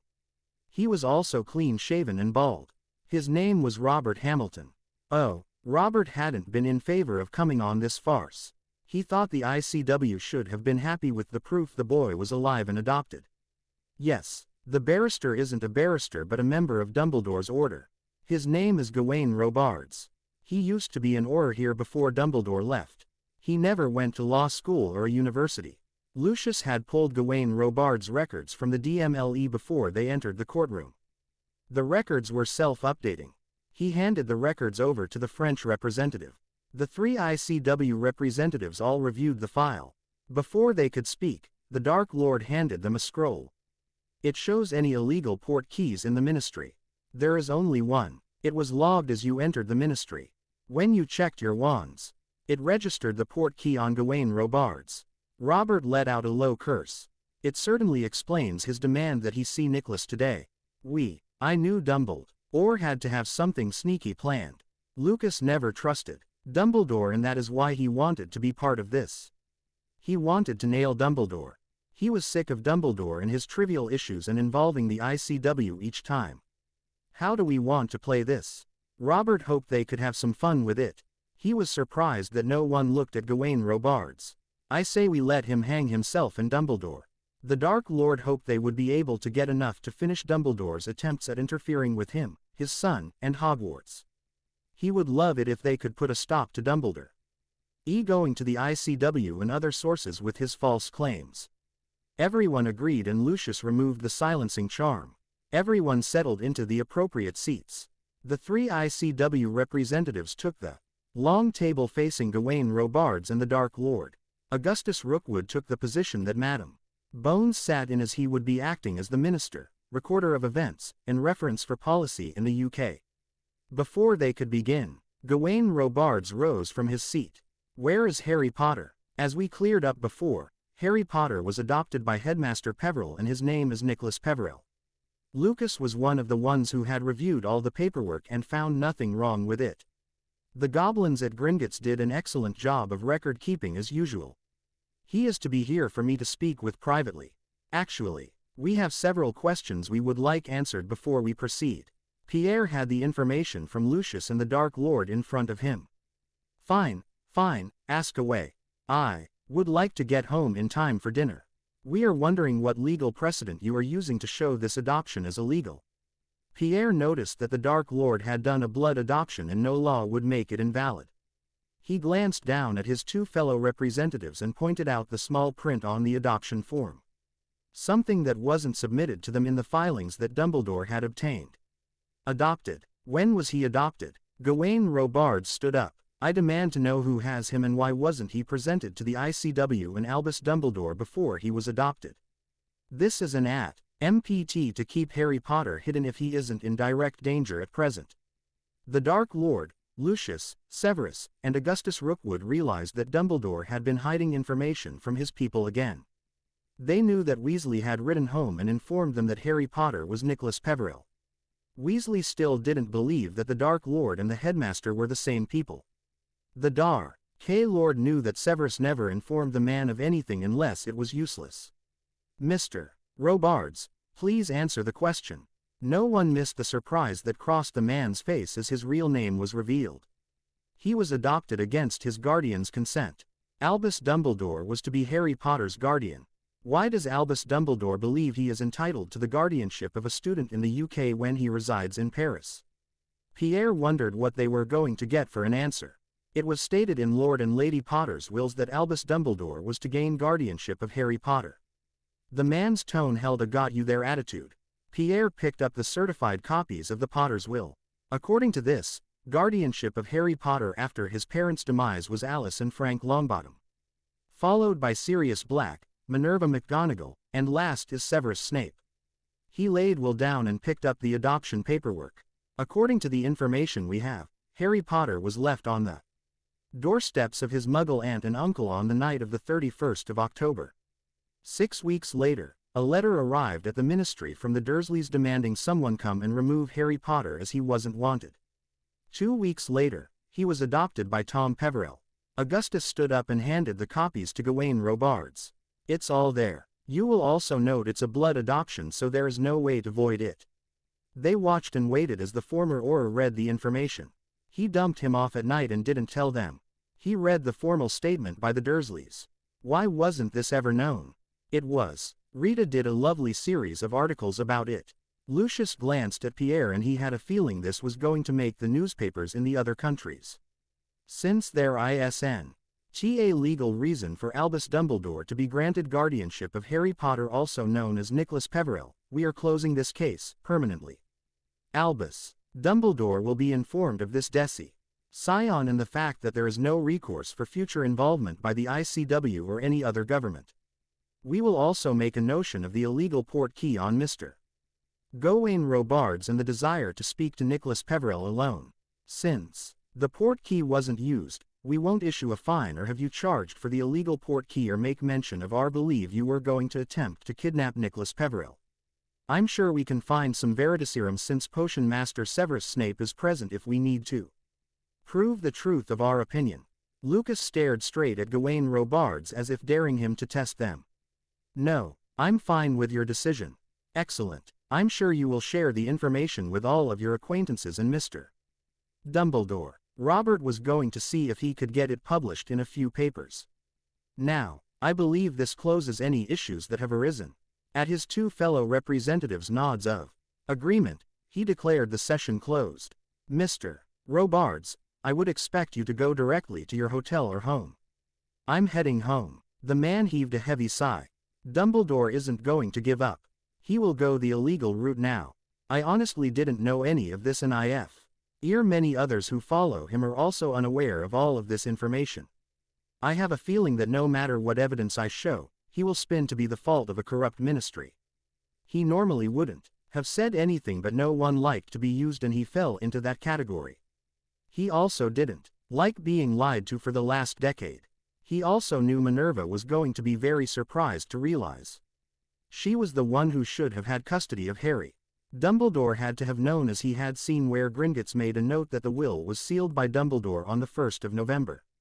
We appreciate the warning. The Dark Lord was going to double-check all the protection jewelry his son wore.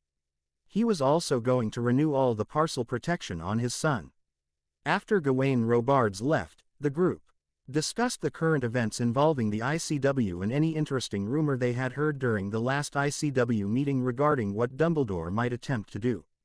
Pierre mentioned that the Weasley family was denied entrance to Hogwarts and how Dumbledore was rallying people around that cause. Lucius and the Dark Lord were thankful they kept detailed records with everything, having numerous witnesses signing off on everything. They were able to produce it and show the rejection letters from the older Weasleys, but that the two youngest were enrolled. The Dark Lord was happy to be home until he saw his son and a few of the house elves facing off with an unknown house elf. His son was surrounded by their own house elves while the unknown house elf tried to leave but bounced inside the wards. He had to admire the paranoia of his relatives. He stunned the house elf. "Thanks, Dad. That flaky elf arrived, claiming you were hurt and he needed to take me to you. There wasn't anything to identify the elf. I was at the ministry."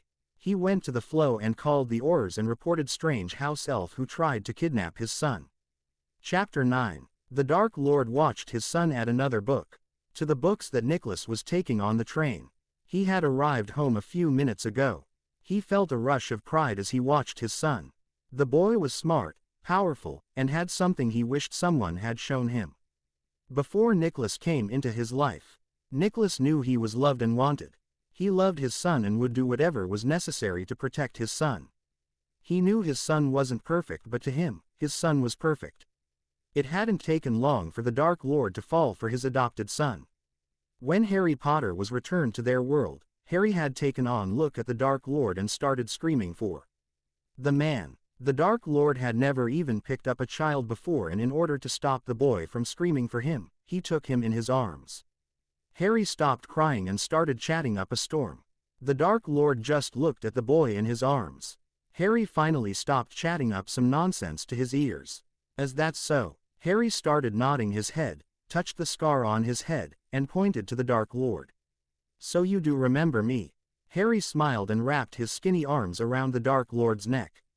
Harry didn't mind when the Dark Lord put him down, but he would scream murder if the man left the room without him.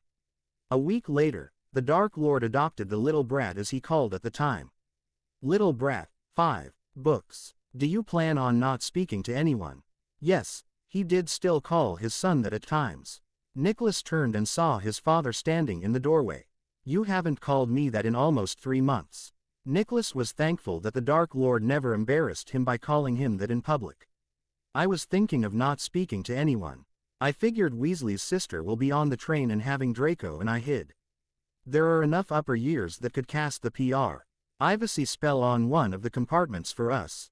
I don't want to spend my day dumping the Weasley girl on the floor and having to find new places to sit."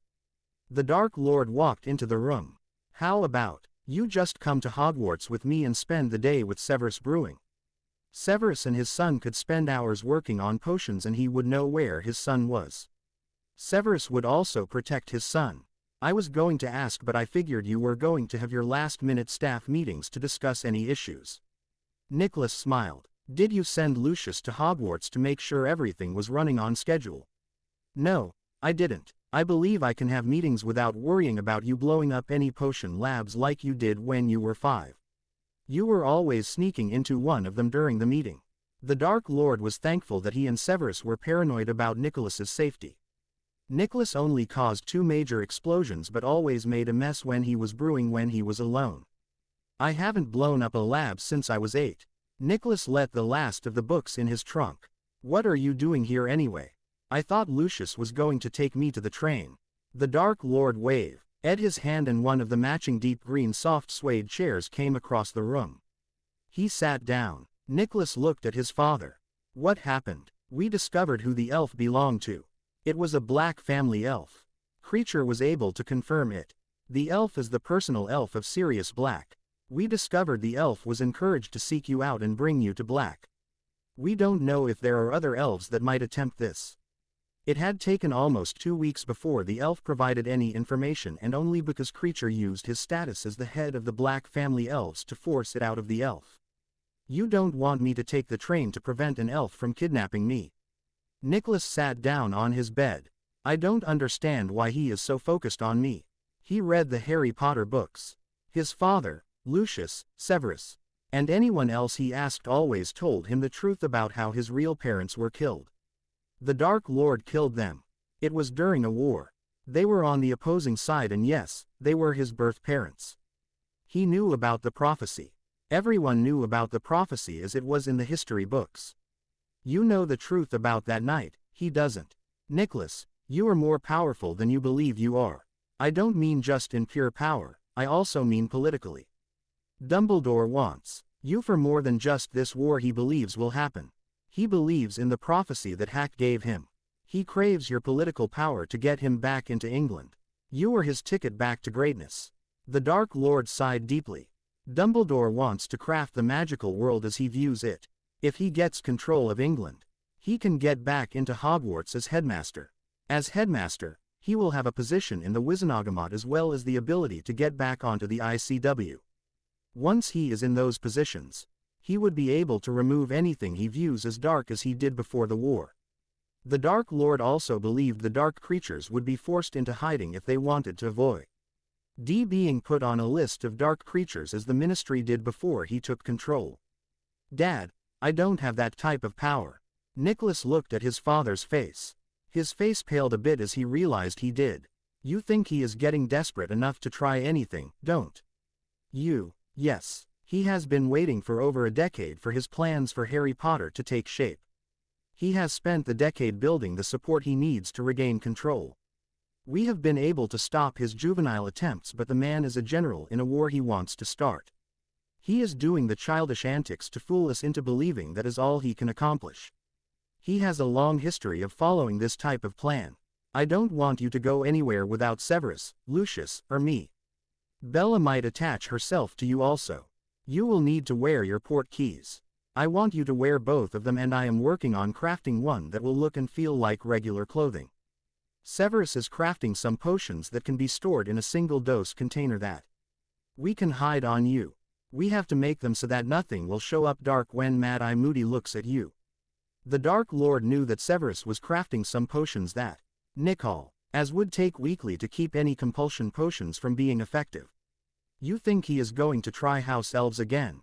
The house elves at Hogwarts and in their homes already adjusted the wards to prevent any unauthorized elves from entering the premises. Nicholas had closed down all the Black family homes in the United Kingdom with the assistance of Bellatrix, Narcissa, and Draco. I am not sure. He is crafty, but I don't believe he will use any type of dark magic. He might have someone else do a ritual or something, but I know he won't. He also won't want his name linked to your disappearance. He will hide you for a long time, which will make finding you harder, so it's vital you keep those portkeys with you. Severus will be teaching you how to do wandless detection spells for potions and which ones Dumbledore might use. Dumbledore wasn't stupid despite the man's attire and grandfather act. Severus already gave me a lesson schedule for it. He actually included Draco in it. Dad, what about Weasley and his sister? I don't trust the girl, but Weasley seemed to change. The Dark Lord never discussed the issue of the Weasley and the failed portkey attempt. I don't believe he has fully changed, but he does seem to have changed a bit. Professor Nannis mentioned he was a bit more open-minded. His great-aunt isn't going to hold back the truth either. He thought of something else. He was going to make sure his son was very proficient in occlumency. He was also going to have Nicholas review each file they had regarding the different members of the Order. There will be some info. Mash and I want you to review regarding the Order members. Bella and Severus have made sure I knew the English ones. Do you have anything on the members he might have now? The Dark Lord leaned a bit forward. Of course, I do. I am the Dark Lord. I have been keeping an eye on the Order since Dumbledore reformed in France. His tone sounding menacing. He had a few different spies and supporters. WHO worked with the Order and some of its members. Nicholas started laughing as his father spoke. He used to laugh every time his father would use that tone to get him to obey him. It never worked. He always responded better to his father's disappointed look. Now, back to the subject that I arrived home to ask you about. Do you wish to come to Hogwarts with me? Sure. I want to show some of the Onge I thought might make the vampiric sun potion work. The name still doesn't sound right. We will need to work on it. Nicholas stood up. I do need to inform Lucius and Draco. I will do that. Why? Let you finish putting everything in your trunk. Meet me downstairs in 10 minutes. The Dark Lord stood up. He looked at the full trunk. I believe we might need to get you a bigger library space in the trunk. I took some of the books out of my room at Hogwarts and I am bringing them back. Chapter 10. The sorting was going as normal until Ginny Weasley started to argue with the Sorting Hat. No, I want Slytherin. The Sorting Hat kept insisting on Gryffindor and wasn't about to change its mind. Since she was the last of the new incoming students, everyone was sitting and watching. The Gryffindor had been isolating people during the train ride and hadn't been making friends since she entered the platform. This is interesting. Draco wasn't expecting a Weasley to want to go to Slytherin or rather demand to be placed in Slytherin. A Weasley wanting to be in Slytherin. The Weasley family was a known Gryffindor family. You know why. Theo looked at Nicholas. We all are aware of why. Nicholas groaned. He didn't want that girl anywhere near him. He looked at his father. His father was about to curse the Sorting Hat or Ginny Weasley. He waged it would be Ginny over the hat when Severus pulled the hat off of Ginny's head. Gryffindor is waiting for you. We would like to start the feast something tonight. Severus arched a brow. I am not a Gryffindor, I am a Slytherin and belong in that house. She started to march toward the Slytherin table, the heels she was wearing clanked on the floor. Weasley, Gryffindor table or we can discuss the matter with your great-aunt up in my office. Voldemort wasn't very happy. He would love to see her leaving Hogwarts, permanently. He didn't see any hope of reforming the girl. He only encountered Molly Weasley a few times but he could see he mother in the daughter and he wasn't having his son getting caught by that gold digger the way Arthur Weasley was caught by Molly Pruitt. Ginny Weasley stormed to the Gryffindor table and sat down. I believe she means Nicholas Peverell's house. One of the older years in Gryffindor loudly commented to a friend. The school started laughing. Jealous, Perkins that no one wants you. Came from one of the Hufflepuff's 7th years. Voldemort shot a firework into the air. He rose. Welcome to Hogwarts for our new students. The staff and I are looking forward to getting to know you this year. I'm sure our returning students will assist you in whatever ways they can in adjusting to Hogwarts that is socially and politically correct. Voldemort looked directly at Ginny. Welcome back returning students. It is a pleasure to see all of you again. Now, to get some business out of the way. Clubs will start a week from today since it is a Monday. Your classes will start on Wednesday with the first class being the first session. You will have all day tomorrow to learn your way around, set up your dorm, unpack, and make friends. Your schedules will be handed out at breakfast as well as the St. Udent handbooks which also include the rules and consequences of breaking those rules. Voldemort looked at Ginny, again. The girl wasn't dressed in the proper uniform. The skirt was too short, the top buttons were undone. The tie was missing. I am sure someone in Gryffindor can educate Miss Weasley on the proper school uniform and how to dress like a proper young lady. Voldemort scanned the room. Let's have another record-breaking year for the Owls and Newts results. We have placed as the #1 school for the last 7 years and I believe each of you can achieve what you desire to become. The standard warning of no casting in the halls and if you do, be prepared to defend yourself. Let the welcoming feast begin. Voldemort sat down. I love when your father does things like that. Draco beamed a smile at Nicholas. The food appeared on the table.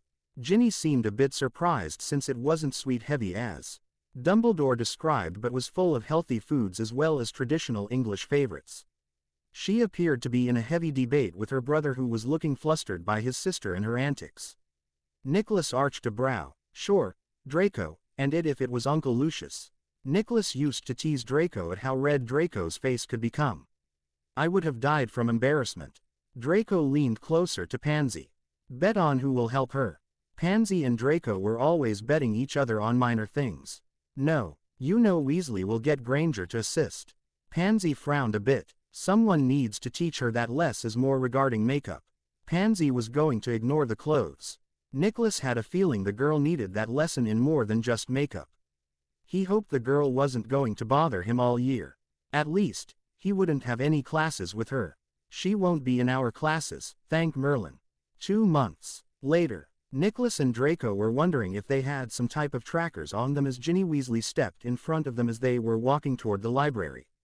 Despite being at Hogwarts, the girl hadn't changed. She wore the correct uniform if she was in class, after earning many detentions. However, outside of class, it was miniskirts and tight tops, heels, and bare legs. When she went outside, she wore a sparkly muggle jacket that barely covered her skirt, with high-heeled boots that went up to just below the hemline of her skirt. "Hi, Nikki. I was wondering if you could assist me with my assignment for potions. Snape is such a hardass. I swear he hates Gryffindors." She leaned in a bit. Nicholas almost gagged at the perfume the G.I.R.L. was wearing as he stopped himself from correcting his name. His eyes started to water up. Draco started coughing. "Are you hoping to fumigate Gryffindor Tower?" Draco waved his hand in front of his face. He couldn't believe the stench of the perfume. It was strong enough to choke a horse. It was like she bathed in it. "What is that to skunk? Why don't you go and pick out your future cell in Azkaban?" Ginny faced Draco. She flung her hair back behind her. "You might want to make sure it is big enough for you and your parents to join you. Clueless or what? Azkaban doesn't exist any longer, Bint." Azkaban had been destroyed shortly after Dumbledore had left. The Dementors had been bound to the island, but the prison itself was destroyed. Many believed that the Dementors survived off of the happiness of others, but in reality, they survived by sharing their misery with others and each other. Voldemort revamped Appledorcombe House, which was a historic manor house on the Isle of Wight that had been abandoned by the Muggles, into a prison and was considered the most haunted because of the protection in place. Ginny pulled out her wand and aimed it at Draco as she was about to cast. Miss Pants grabbed the wand. "No casting in the halls unless you are prepared to defend yourself. I do not believe as a first year you can defend yourself as of yet." She looked at the girl's outfit. "You were also warned about your attire on a daily basis. A few detentions might do you some good, and I will be speaking to the headmaster and your head of house. There is nothing against me wearing my clothes outside of class." "What about him? He called me a nasty name." Ginny used her thumb to indicate Draco. "He is the one who started it." Miss Pants arched a brow. "I am aware of the whole situation." She looked at Draco and Nicholas. "Mr. Malfoy, detention tonight for your actions." "Yes, ma'am." It wasn't Draco's first time in detention for his mouth. He wasn't really surprised as he did start it. However, the girl's perfume was very strong and smelled very badly on top of bothering them all month. He also didn't care for her remark about Severus. Severus was his godfather and he was very protective of him. "Let's go, Draco. Our study group is waiting in the library." "Miss Pants." Nicholas nodded his head in respect. He was thankful his clothes didn't smell like the girl's perfume. "Mr. Peverell, I do expect you to obey my rules." "Yes, ma'am," the boys replied before they walked around the air elemental. Voldemort would not accept his son misbehaving by disobeying the rules of the library or Hogwarts, but he also acknowledged his son wasn't perfect and boys were boys. Nicholas did earn a few detentions during the year. "I do not believe she will leave you alone." Draco glanced over his shoulder to see Miss Pants walking with Ginny toward the stairwell. The girl had been their shadow since Hogwarts opened. She was always appearing out of nowhere. "I have to agree. I'm going to see if we can discover how she is locating me." Nicholas didn't care for that bit at all. He was going to mention it to Severus as he remembered Severus talking about how easy the Marauders found him. Severus mentioned how easy the Marauders found him. Perhaps her brother might have an idea. His father might have an idea too. "Do you think he will assist us in stopping her?" Draco noticed a huge difference between last year and this year in Weasley. Nicholas didn't answer right away as he analyzed the behavior of Weasley since he returned to Hogwarts. "I think so if we approach it correctly." Draco looked at his best friend. "True, very true." 3 days later, Weasley was sitting by himself in the Great Hall during one of the study hall hours. Granger was in the library on one of her research projects. Draco and Nicholas sat down next to him. Weasley looked up and let out a bit of a groan. What did she do? He had a sinking feeling his sister did another stupid stunt that would make his great-aunt get involved. Nicholas laughed a bit. "My, aren't you turning into a bit of a snake?" "Yeah, it seems I am." Weasley lowered his quill. "Let me guess, she has been appearing everywhere you are." Since he hadn't heard anything bad and Nicholas laughed, it couldn't be anything too extreme. "Yes, Exactly. How? Nicholas wasn't sure how this was going to go, but it wasn't going the way he had planned it. It is like she has some type of tracker on me, but I know she doesn't. His father and Severus had checked everything he owned, as well as having Bellatrix checking the halls and stairwells for any type of sensors. She doesn't. Weasley sighed deeply. I wasn't going to tell anyone since she is my sister. However, I'm sick of her and her going on and on about you. I am sick of everyone talking about how she dresses and is chasing you. He was also tired of her talking about marrying Harry Potter and becoming Lady Potter. He was also sick of Dumbledore and his mother. Every letter was about Nicholas. He didn't even get asked how he was doing any longer. The Hogwarts rumor mill hasn't even had to work at it, either. Draco hadn't been able to resist. Sorry, she just annoys me to no end. He had been hard-pressed to not call her a few choice names that weren't socially acceptable. I understand and thanks. Granger and I have been trying to get her to see what she's doing to her reputation, but she doesn't want to listen. Anyways, she has a map. A map that was created by the Marauders when they attended Hogwarts. The map really belongs to you, Nicholas. There were originally 4 copies of the map. One was removed from Remus Lupin by the old caretaker, Argus Filch.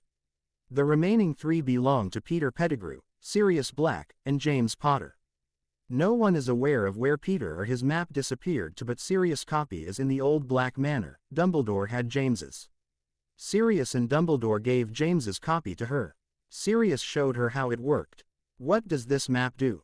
Nicholas was very interested. It shows everyone, and I mean everyone who is in Hogwarts, their real names, where they are. It doesn't matter what form they might be in.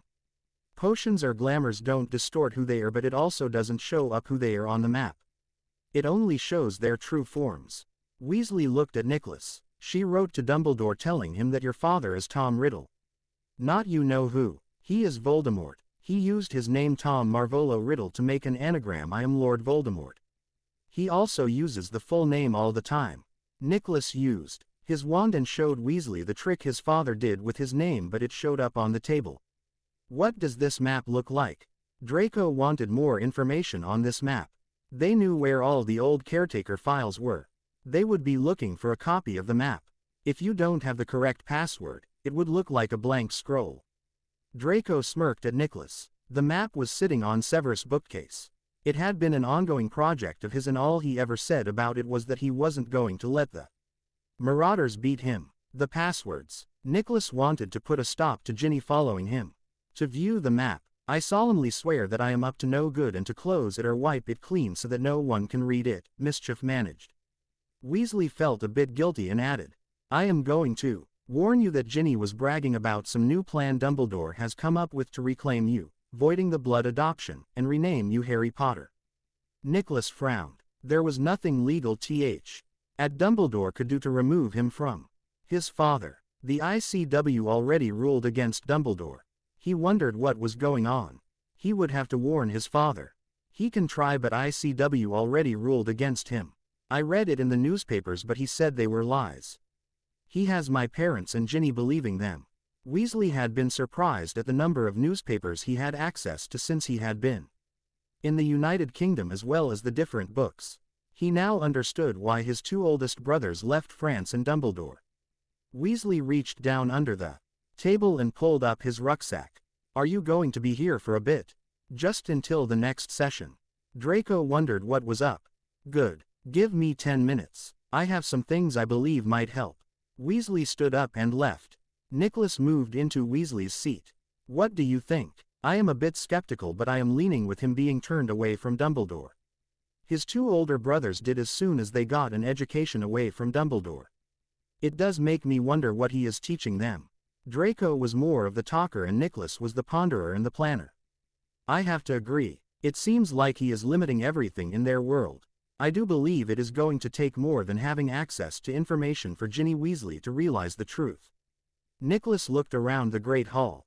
It was mostly empty. I am wondering how much we might be being played by the pair of them. This map being my father's, don't you think that is interesting? I think Weasley is being sincere, but I am wondering how much influence Dumbledore has used to get him to inform us. Also, why did Dumbledore have the map? Why wasn't it returned to me when the other items were? Very interesting questions. They didn't have to wait long before Weasley returned. He held out a small stack of letters. These are from my mother and Dumbledore. All of them have endless questions about you. Weasley, do you mind coming with us? Those letters might have potions or compulsions on them. Nicholas didn't touch anything without testing it first, but he wanted Severus or his father to check Weasley too. Perhaps even have Poppy look at Weasley. Weasley looked at the letters in his hand. It would explain why he never was upset about the lack of concern from either of them. I think it might be a good idea. Chapter end notes. Yes, I'm aware of the change from Voldemort to Dark Lord and back to Voldemort. I am using it as way to show he is Voldemort as headmaster, DL outside of the school while his name is Tom Peveril. The link for Appledorcombe House. https://www.atlasobscura.com places Appledorcombe House. Chapter 11. Nicholas and Draco led Weasley to his father's office.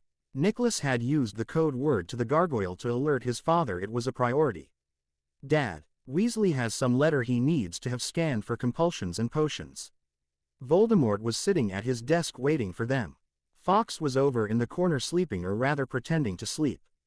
The bird could be a bit Slytherin at times. You want me to get Uncle Severus and my father? Draco stood by the flow to place the calls if necessary. It was on the far side of the room, closer to the door that led to the private quarters of Voldemort. Weasley was a bit surprised as they just walked into the headmaster's office without knocking. He was standing the letters, wondering if he would be cursed. Take a seat, Weasley. Phileas should also be free so he can join us. Draco, please place the calls. Voldemort pulled out some parchment from his desk drawer.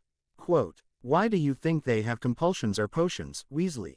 He waved his wand to leave the door open for Severus and Phileas, who were not too far away based on their schedules. Weasley looked a bit uncomfortable for a second, but Nicholas tilted his head toward Voldemort and gave him an encouraging smile.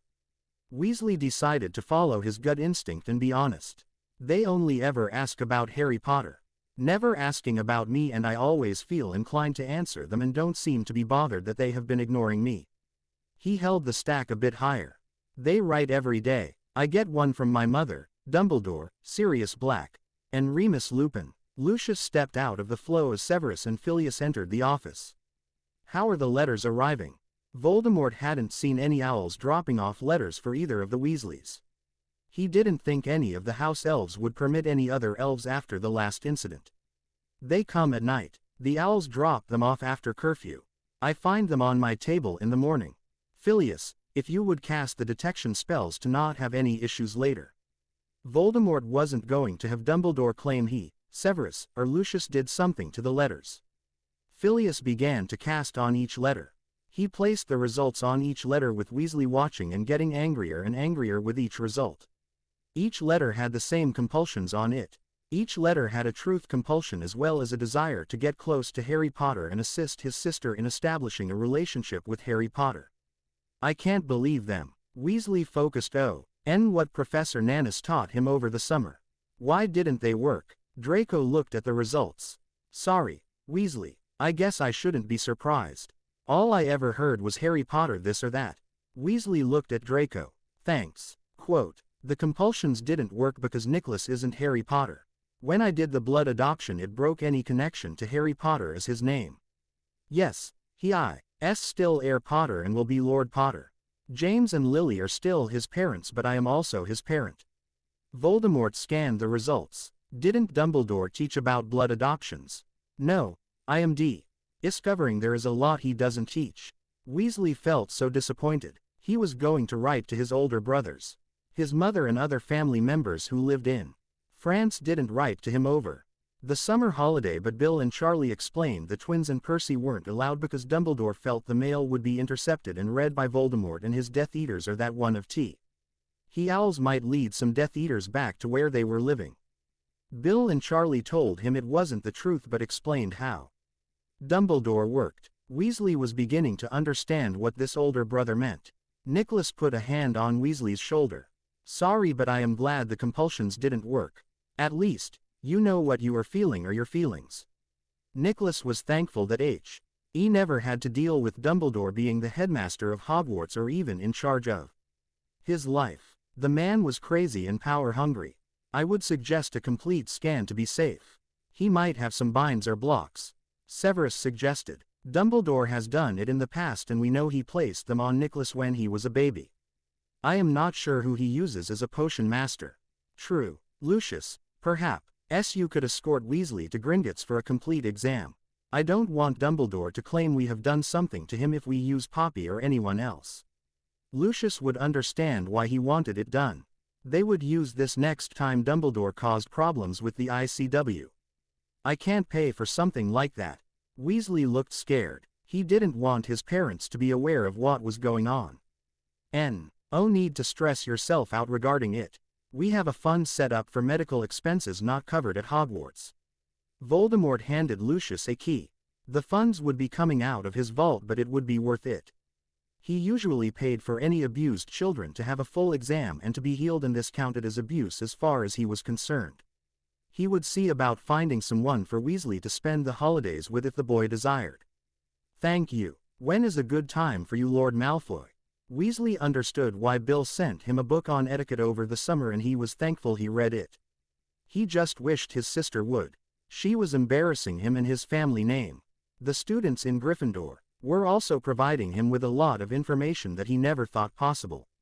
He had been pushing Granger to expand her views, but the girl wasn't willing to listen. She still didn't believe in werewolves or any type of creature. I believe the sooner we do this the better. I can take you now. Lucius had a lot of evidence against Dumbledore, but because it was after Voldemort took control, Dumbledore always claimed it was a conspiracy to damage his name. He wondered what the man would say when this memory was played showing a known Light family member being given letters with compulsions and a truth spell on the letters. You were permitted to miss the rest of your classes. I am sure Draco and Nicholas can get the assignments and share their notes with you. Yes, we can. Nicholas would do whatever necessary to get one more person away from Dumbledore.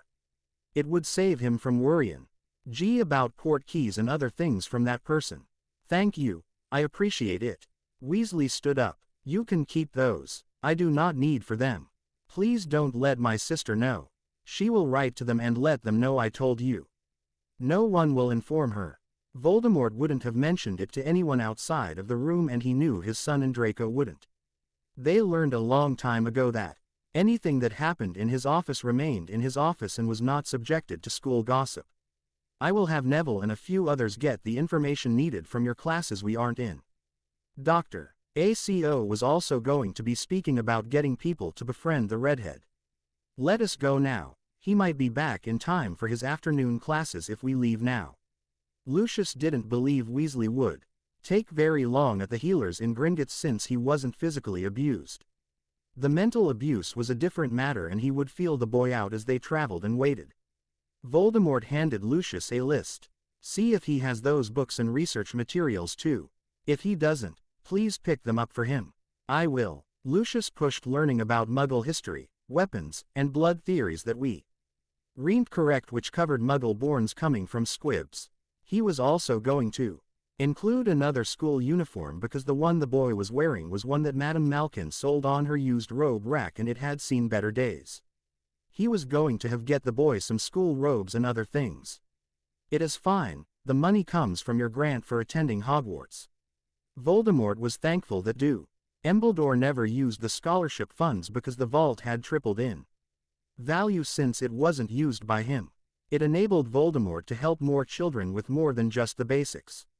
Nicholas and Dr. ACO felt a bit proud that Weasley was seeing that the dark faction took care of people, not abandoned them as Dumbledore liked to promote, and that it didn't matter which side of the last war you or your family was on.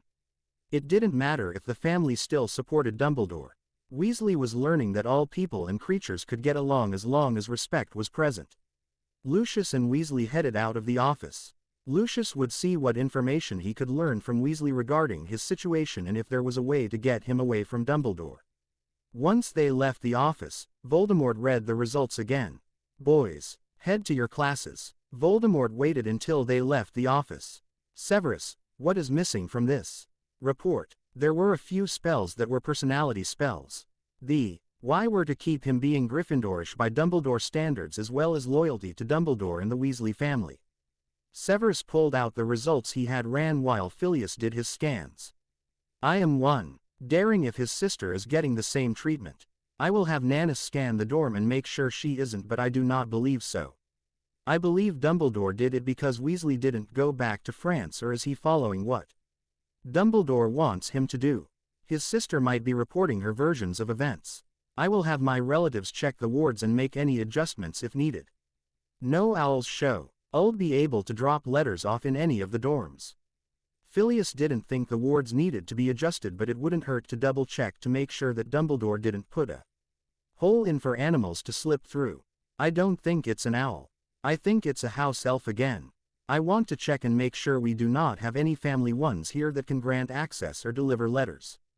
We have a few light families that have their elves here and they never claimed them. If he is aware of it and summons a specific one, they would do as ordered. True, I might recommend that we add some simple spell detection spells into our lesson plans, but also apply it to food, drink, and even clothes. Severus was going to teach his first years. I will add it to the next staff meeting list. He is going to keep being an issue.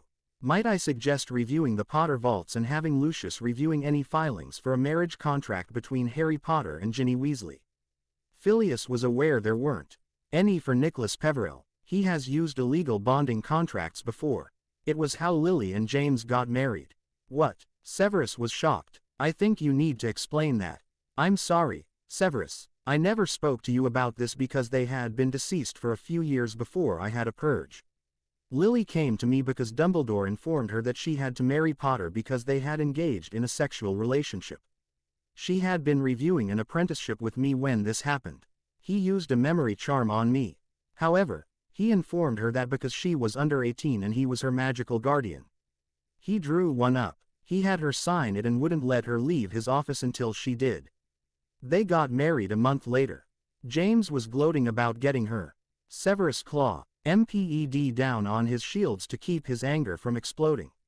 Lily was protected against that outdated family law. Severus always wondered why she married Potter, and now he had an answer. The clans won't be happy if this becomes known. No, and it will just hurt Nicholas if he does get released. He can be informed when he is older, but the general public does not need to know. Voldemort wasn't going to allow his son to be hurt because of Dumbledore and his games. It has been why I never spoke of it until today. He might attempt the same thing again. I will make sure Lucius checks. Thank you, Phileas. Voldemort's alarm went off. I must go. I have a meeting at the ministry. We can discuss Weasley when Lucius receives the results. Chapter 12. Weasley dropped into the seat next to Harry. Draco was on Harry's other side. He ignored those staring at him sitting at the Slytherin table. He didn't care if his sister saw. If he was honest, he wondered if his sister saw anyone else besides Nicholas as a student at Hogwarts. Harry Potter was the only thing she spoke about. He wasn't even sure if she was doing her assignments. She wasn't making herself liked in Hogwarts. Nicholas and Draco exchanged a quick look. Are you okay? Weasley looked whiter than a ghost and his eyes were red and puffy. I want to kill a certain old man. I am going to write to my older brothers later. Bill and Charlie didn't come out and warn me about Dumbledore, but now I can see the clear hints and strong urges away from him. They don't support Dumbledore but can't say anything in front of our mother. She is very loyal. Percy follows her, but he doesn't care for Dumbledore. He is more the type that everything has a place and everything in its place. You don't break a law no matter what the reason. Growing up, every story time was about tales about how amazing Dumbledore was, how Harry Potter was our savior. Weasley looked ready to fall apart. Weasley, I think we need to get you out of the hall. Come with us. Nicholas stood up as well as Draco. The Great Hall wasn't the place to discuss this situation, and since it wasn't a meal time, just a general study, they decided to leave. Hay started out of the hall and Weasley followed them. Nicholas headed for his father's quarters. Sit, take your time to recover from whatever you learned. No one should have compulsions placed on them. Draco shook his head. Have you made a decision about what you plan on doing with the information? Draco wondered what Dumbledore would do to get Nicholas into being Harry Potter that he wanted. If he was doing compulsions on those who followed him, he was a bit afraid of think about what he would do to Harry Potter, the savior, to rid him of being Nicholas Peveril.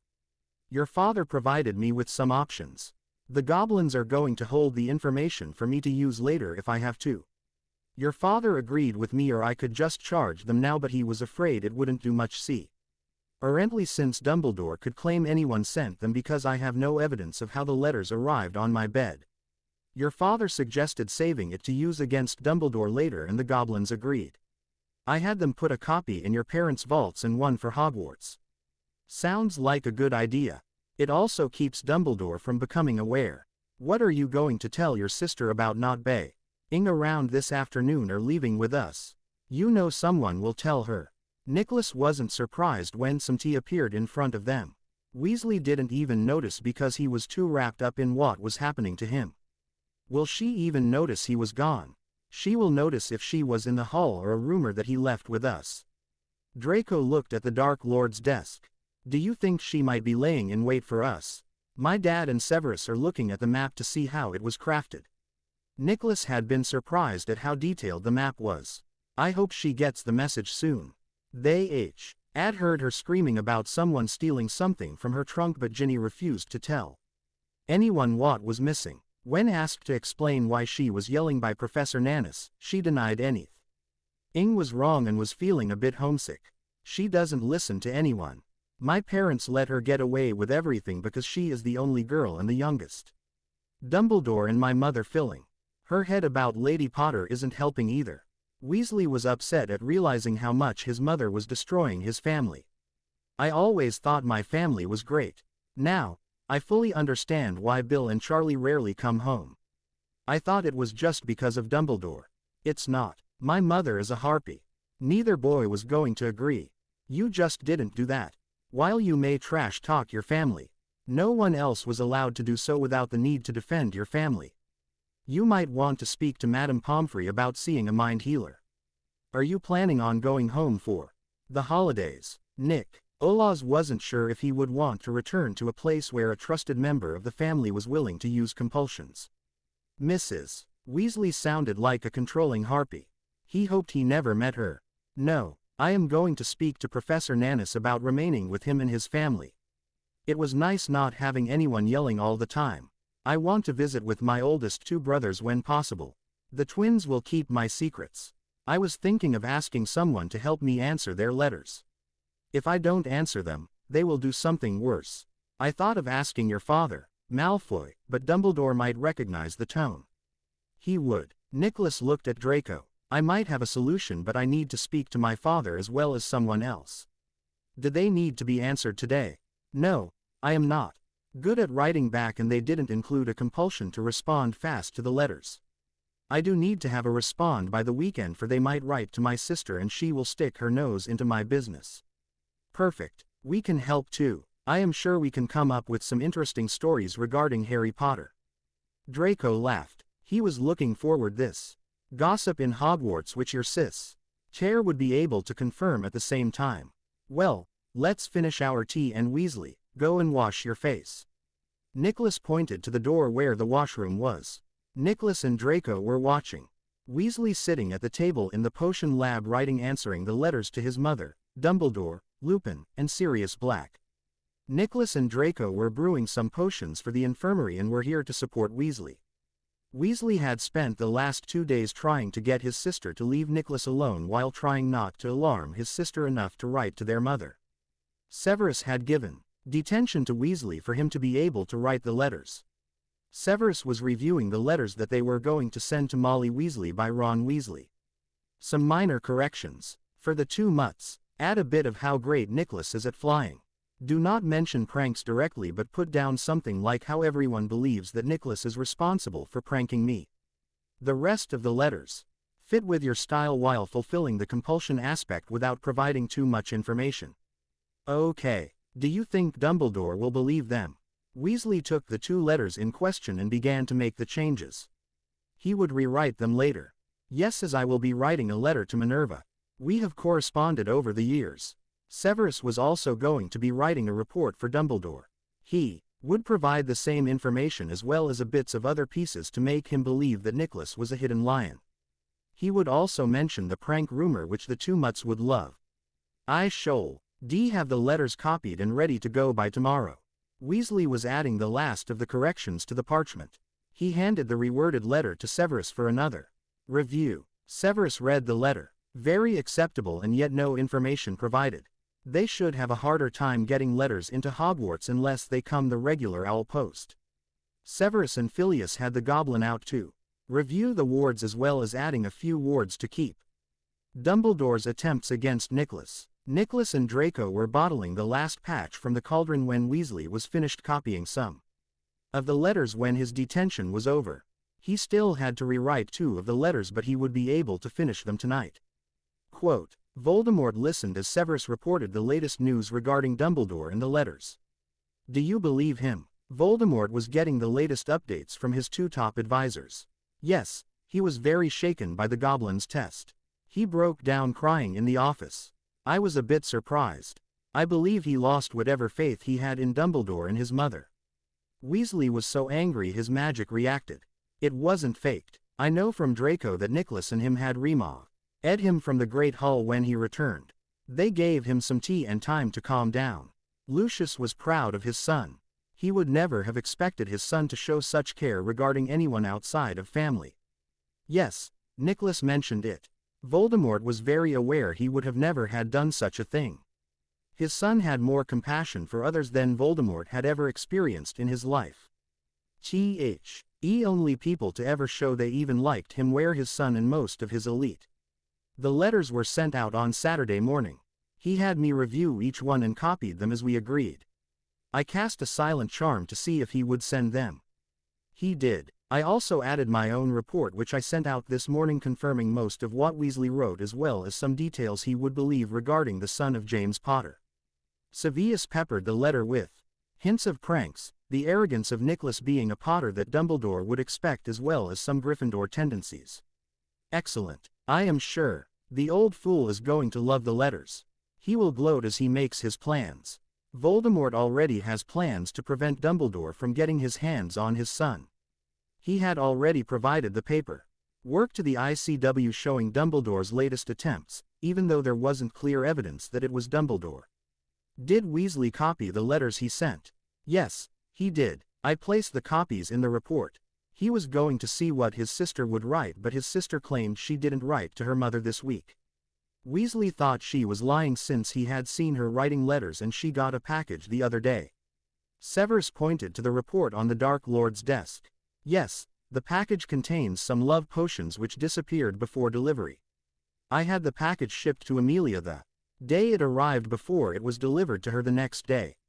All her incoming mail, and now I believe I will add her outgoing mail, is going to Amelia first. Amelia is doing it using the old family harassment laws. I will speak to her tomorrow if you wish for me to have her add outgoing. Lucius had no problem adding a visit to Amelia on his list of things to do in the morning. Please do so. Some parent meetings and a board meeting in the afternoon. Yes, I have already prepared the list of essentials we need for next year as well as the cost increase. Lucius hated working on the bud get for the school, but he was the best one for the task. Very good. Anything else? Voldemort looked at the clock. He wanted to spend his Sunday night with his son who was waiting for him in his quarters. No, I placed everything in my reports. Severus saw the clock watching. Since it was Sunday, it was the one night of the week that father and son spent together. No, I am caught up. Lucius stood up. I am going to go embarrass my son in the common room. Lucius grinned before heading out of the office. Draco is going to kill him. I do have some potion research to complete. I think I might have an idea on the vampire's son potion. Don't tell my son tonight or the pair of you will be in your lab. Chapter 13. Severus was looking at the Marauders map when he noticed Ginny Weasley sneaking out of one of the secret tunnels.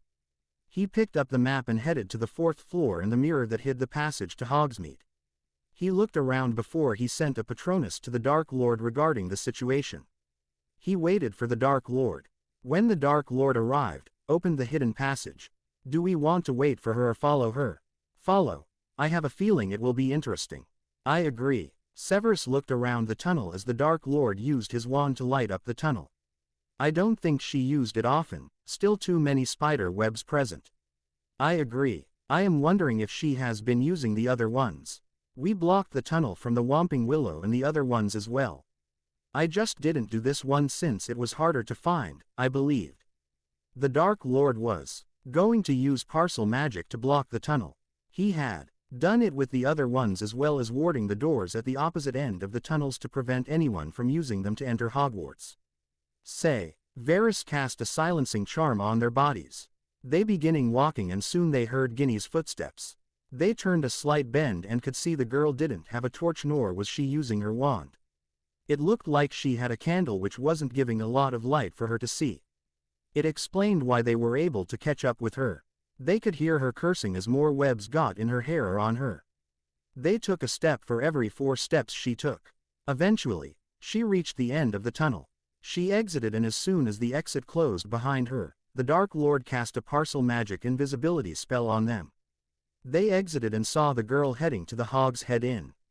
Severus arched a brow. Aberforth hates his brother. There is no way she is meeting Albus. Severus frowned wondering who the girl was meeting. They walked closer and entered the pub. Aberforth was glaring at the girl as she sat down at a table. Sitting at the table was also Molly Weasley. Molly passed her a package. They exited the pub and headed back to Hogwarts. They weren't sure what was in the package, but based on the love potion and other things Dumbledore was willing to do, they didn't want to take a chance. They also expected Aberforth would send a note regarding the visit. The Dark Lord went to his office and placed a call to the DMLE. He summoned Phileas and Lucius. The Aurors used the flow to arrive in the headmaster's office. Madame Bones was the first one out. They explained what they saw and the group headed to the 4th floor. The group waited quietly for the girl to exit the secret passage. Madame Bones had been kept up to date on the situation with the letters, potions, and even the use of the map. They didn't want to have Dumbledore claiming they were making anything up. If it is anything illegal, I am not sure how much I can charge her with given her age and her status as a French citizen, but it might be enough to get her deported. I should warn you, Dumbledore will go straight to the ICW. We are aware. It is why we wanted others to witness what we might have discovered. I didn't want him to claim we set the girl up. As the headmaster, Voldemort didn't want to take a chance on the girl claiming something to get his son in trouble. We are still attempting to locate the house elf that has been slipping letters into the school. Yes, we have had my relatives here to check the wards and they discovered nothing. Phileas had been bothered by not being able to discover how a house elf was entering Hogwarts undetected. As a former headmaster, he could be summoning an elf to him from here, which is why it wouldn't be detected. Madame Bones was aware of how sneaky Dumbledore was.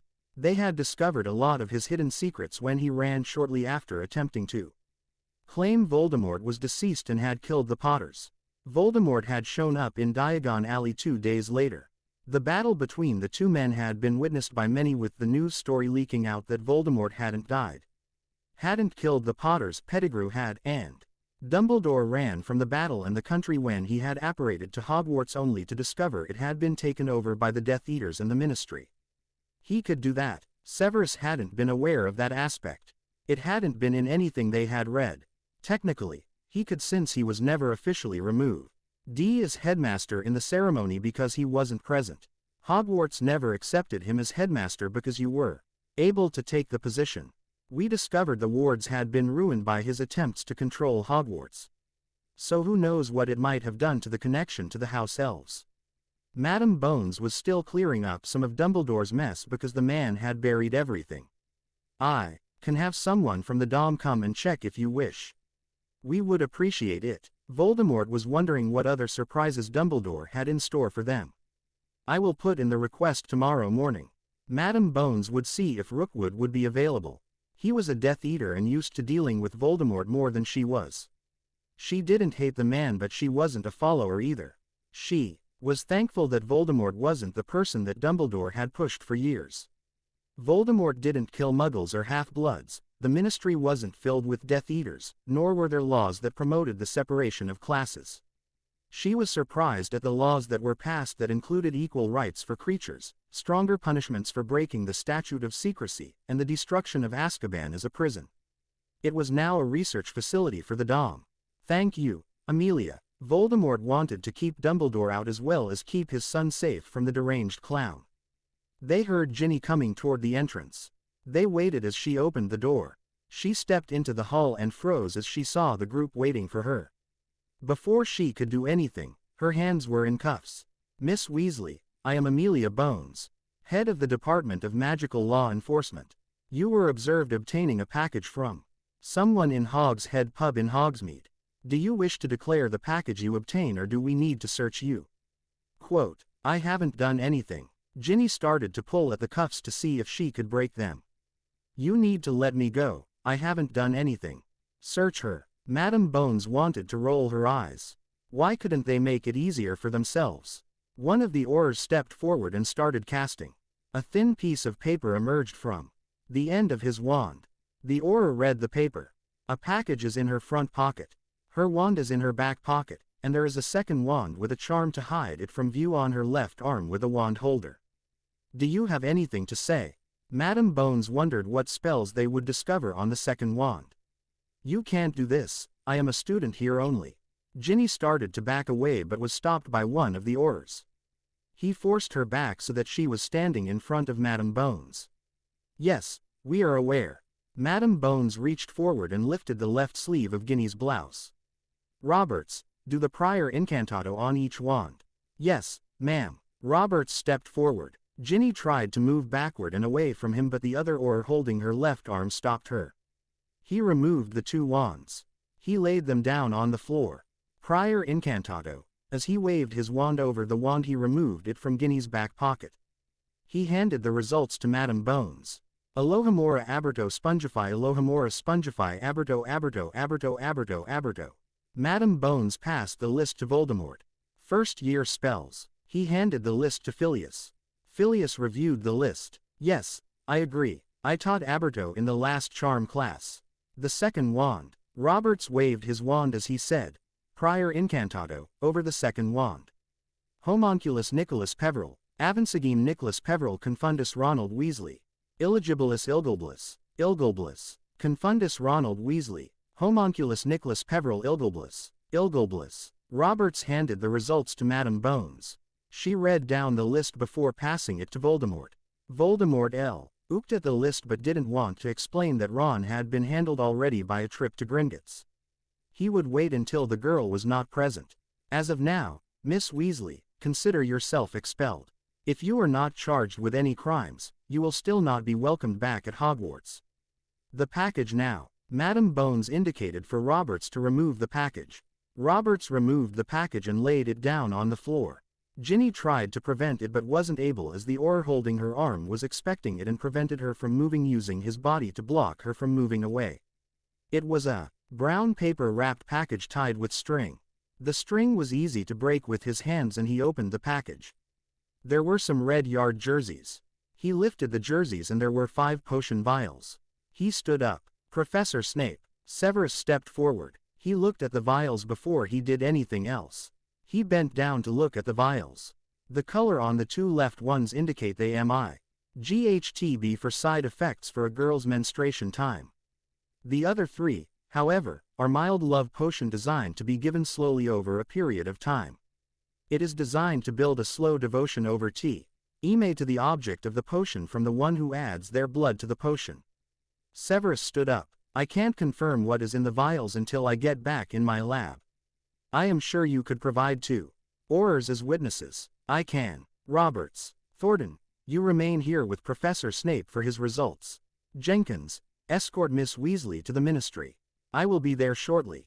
Ginny fought as she was dragged away. Madam Bones waited until she was gone. Severus put on his dragonhide gloves. He carefully picked up the 5 vials.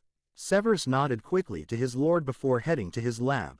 Roberts and Thornton followed Severus as he headed for his lab. Severus would make sure he kept a copy for himself and the Dark Lord. Bagley, bag the evidence. We will need her personal belongings. Madam Bones thought she should be surprised, but she wasn't. She was expecting problems once Dumbledore realized he would be able to get control over Harry Potter. The ICW stunt, she felt, had been just the beginning. Dumbledore wanted back in England. Dumbledore wanted Hogwarts. One of your Aurors can speak to Professor Nannis. He should be in his office currently. It's just down the hall. It is the third door before the staircase on the right. Voldemort was thankful they had done something before his son was hurt. Bagley, see Professor Nannis. Yes, ma'am. The spells. Madame Bones was aware of why Voldemort had been quiet. She would have done the same thing if she was in his position. She would do anything to protect Susan, her niece. However, she was wondering about Ronald Weasley. Why did his sister use magic on him? We already sent Mr. Weasley to Gringotts. They have a copy of the results. I am sure they will provide the results for you to view. Voldemort sighed. She has been using the map and those spells to track my son. I am aware we do not have stalking laws, but is there anything we can charge her with? Depending on what Severus discovers, I will be able to charge her with Jaegel potion usage as well as violating someone's mind. I would love to know who she was writing to that she was using Ilgilbliss with. Madame Bones wondered if Molly Weasley was illegal in England. As would I. However, if she is removed, it will end one more of Dumbledore's schemes. Voldemort didn't think it would end Dumbledore's attempts to get his son. I agree. I am wondering if Molly is here and where she is staying. Sirius Black's home in London. Voldemort suggested. I will speak to Narcissa. I will see if she can provide me with addresses for us to check. Madame Bones was hoping she caught Molly Weasley. It would end another loudmouth troublemaker. I will let you know what I discover. Thank you. Chapter 14. Lucius sighed as he entered Hogwarts.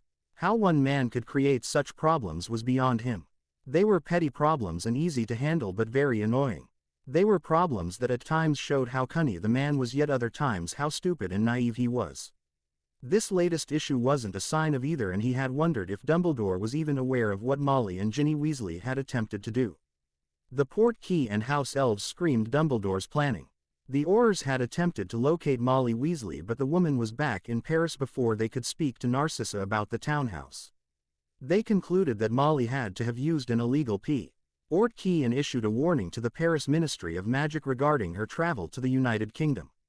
Madame Bones contacted the head of the Paris Auror department and issued a warning regarding Dumbledore and Molly Weasley's illegal activities. The Paris Auror department had not been impressed and requested the evidence to see if they might be able to prevent any further issues.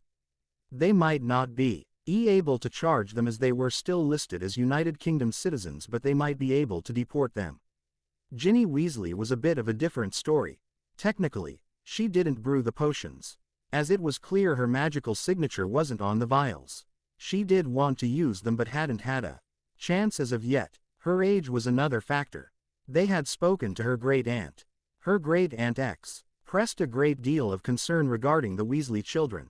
She had explained how she had been writing to the oldest ones since they broke free of Dumbledore, and the boys didn't paint a pleasant picture. Muriel expressed serious concern about returning either of the two to their mother and Dumbledore. The focus has been on obtaining Harry Potter since they were forced to flee the country. Dumbledore claims he had spies who would assist in removing Harry once they were able to do so, but Dumbledore decided he didn't want to take any chances of his spies being revealed. Muriel believed that he failed attempts were Dumbledore's way of giving his spies an excuse for when Harry was finally removed. Dumbledore believed that Voldemort would just believe one of his plans finally worked. Muriel did warn that Molly seemed a bit cagey regarding that aspect and warned them not to let their guard down. Madame Bones wasn't sure what to do with the youngest Weasley. If she deported her, the girl would just be encouraged to keep on the path she is heading down, which wasn't a good idea.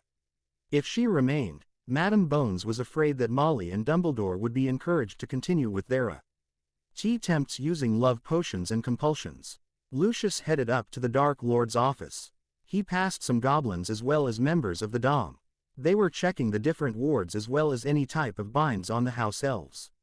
They were also checking Hogwarts to see how to break Hogwarts away from Dumbledore and anything ties he might have created.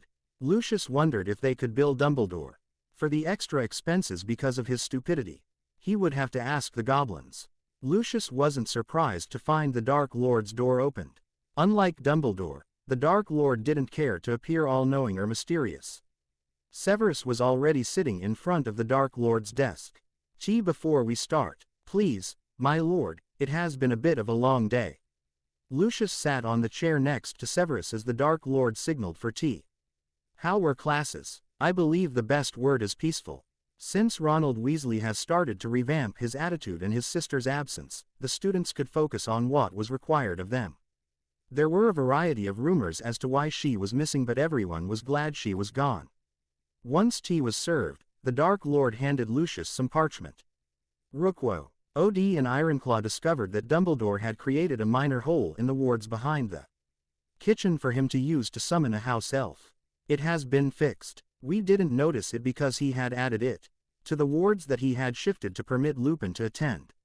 Those wards were adjusted originally, but no one was aware of the slight hole he had created. Given how complex the ward system is, I am not surprised given what we discovered when we first took over, my lord. If the wards hadn't been over a century old, I believe they might have crashed with his meddling. Lupin was still a touchy subject with Severus. He was never going to forgive Lupin, or Dumbledore for his 5th year. He never forgave James Potter even though he cared a lot for his son. I confirmed the potions earlier as well. I sent the report over with the orders. Yes, we were able to review it. I don't believe Ginny Weasley expected it so fast, as she was determined to claim the vials weren't a love potion and how she demanded to have her parents contacted so she could leave. Lucius smirked. "We contacted her parents as well as her great-aunt." Arthur Weasley appeared generally stunned while Molly wouldn't then win an honorable mention with her acting skills. She must have just arrived back at home because Arthur demanded to know where she was, and when we informed him that we have several witnesses including Aberforth willing to submit their memories of her visit to Hogsmeade, Molly's story changed fast. Molly is claiming that Ginny requested her presence and she did provide some potions but not love potions. She is attempting to claim we set her up. Oh, the Dark Lord wasn't surprised and was thankful they had summoned Madame Bones. Arthur was willing to believe her until Arthur demanded to speak to the arresting Auror. His face when Amelia mentioned she was, as well as several other Aurors. Each one willing to present the evidence to the Paris Ministry of Magic. Lucius smiled as he remembered the look of shock on Arthur's face as well as Molly's face as she realized she was truly caught. Amelia mentioned that the Paris Ministry was aware of the situation and she was still attempting to determine what was to be done with their daughter. She didn't want to charge her due to her age, but she also couldn't permit this act to go unpunished. What was decided? The Dark Lord wasn't surprised. Charging an 11-year-old wasn't something he wanted to do, but he wanted to protect his son. "I have already decided to expel her." "As you should." Lucius reached into his robes. Muriel has decided she wants custody of the 2 youngest Weasleys. She will concede custody to Nannis if the man wishes to have custody of Ronald, but she doesn't want her grandniece to return to her mother's care. She is willing to use family magic to force the issue. She would like to have the girl speak to a mind healer and be homeschooled with lessons submitted by the staff at Hogwarts. He handed the outline of the details to the Dark Lord. She also suggested that we ask the Ministry to issue a restraining order against Dumbledore and his kind in case they get the idea of kidnap the 2 youngest Weasleys as well as Nicholas. A magical restraining order would work for the members we know. We have already removed their access to Hogwarts. See which members Amelia would be willing to issue one to. I don't see an issue with her issuing on against Molly Weasley, but the rest of the family might be different. Muriel might have more success if she uses some of the family magic. I am not sure if she was affected when Dumbledore started to remove those types of books and classes. I will be willing to assist since it will be protecting Nicholas as well. The Dark Lord had already used as much family and parcel magic as Nicholas could stand to keep him safe. If he could, Nicholas wouldn't be leaving Hogwarts for the next 10 years, but he did know his son needed to have some type of freedom to live his life. Bellatrix and Severus would be going with Nicholas if he left Hogwarts. I will mention it to Muriel when I leave here. Amelia did mention working on getting the order banned from Entei. Ring the country if Paris decides to deport them. She is going to research the laws to see if it is possible. Lucius was aware it wouldn't stop Dumbledore, but they would be able to charge the man Uc in the ICW if they were able to catch him. Is he still a member of the ICW? No, he lost the position when he fled. The only power he has is with his supporters.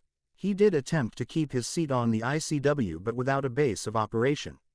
They declined. Dumbledore wrote me about it and blamed our Lord for it. He believes he lost the position due to the Dark faction gaining control over the ICW. Dumbledore has never accepted the blame for anything he has done. He is a true narcissist. Severus was thankful he had saved every letter the man had written to him over the years. He wasn't sure if they would lead to anything, but it did help create a pattern of behavior for the idiot. I believe he attempted to get some position using his mastery with transfiguration, but the guild leaders declined his application for any position he applied for. Yes, they requested the stats from Hogwarts to see the ratings of the classes. They were very upset to see the decline in Hogwarts ranking. They were the ones who submitted the request to remove him permanently from the ICW, not just until he had obtained a new position. It was about the time that Dumbledore claimed that Hogwarts was falling into a state of disrepair and her ranking was the lowest. He had submitted that I and my staff be removed from Hogwarts. Needless to say, it didn't go as he planned. I remember Minister Su Li Chong mentioning him having his magic leak out in his anger. The Dark Lord glanced at the grandfather clock in the corner as it chimed 8. I promised Nicholas I would spend the evening with him. Is there anything else? No, my lord, I will speak to Muriel. I might visit Draco before I leave. Lucius stood up. He should be in the common room. I will be in my lap. Severus stood up. The Dark Lord waved them away as he rose and headed to his private quarters. Nicholas was already sitting on the couch with a book in his hand. No potion research tonight. It's not. It's something a bit different. As researching some of the family magic you used. Nicholas placed a bookmark in the book before closing it. I wanted to see what the difference might be when you use it with parcel magic. The Dark Lord wasn't surprised. He was glad his son inherited his desire to learn more about magic. I have discovered over the years, depending on what branch of magic, that parcel magic is stronger for a few reasons. Healing, there is nothing better and can be combined with Latin healing spells. However, defense or offense magic is unbeatable unless there is another parcel tongue around. Shielding spells can absorb more damage. The hard part is that snakes keep things simple, so the more complex the spell, the less it might be effective because it might not fully translate. Family magic is different because, say our family magic is based on the language of the snakes. Nicholas's eyes widen a bit. The books by Salazar Slytherin are our family magic. Yes, more so for you than me. You have the Gryffindor and Slytherin blood running through you. They are connected using the Peverell line. The Peverell family had a lot of intermarriages with the Gryffindor and Slytherin lines. We are the last of those lines. The Black family magic is also strong too. You have it because of your grandmother as well as the blood adoption the mutt did when you were born. I meant to ask you about that. It was something Weasley mentioned about how Black was hoping to raise me once Dumbledore's plan worked. When I asked him what he meant, he wasn't sure. He just said that Black was frantic about getting me back in tea. Hat the Wharf was the one who controlled him. He mentioned something about Azkaban. Yes, Black was arrested and placed in Azkaban. We aren't sure how he got out of it, but he broke out when you were about 3. It was about a month after we finalized the plans to have the prisoners moved. I always thought Dumbledore had something to do with his imprisonment as well as his escape. The Dark Lord had searched for the trial because he wasn't sure how anyone would think Black was his right-hand man. I never discovered anything and believed Dumbledore had covered it up as he did with anything regarding the Marauders. Oh, you don't think he could try to use the blood adoption to gain control of me, do you? He can't. He is still wanted in this country as well as having no money or name. Ori disowned him about 6 months before his death. He named you as his heir.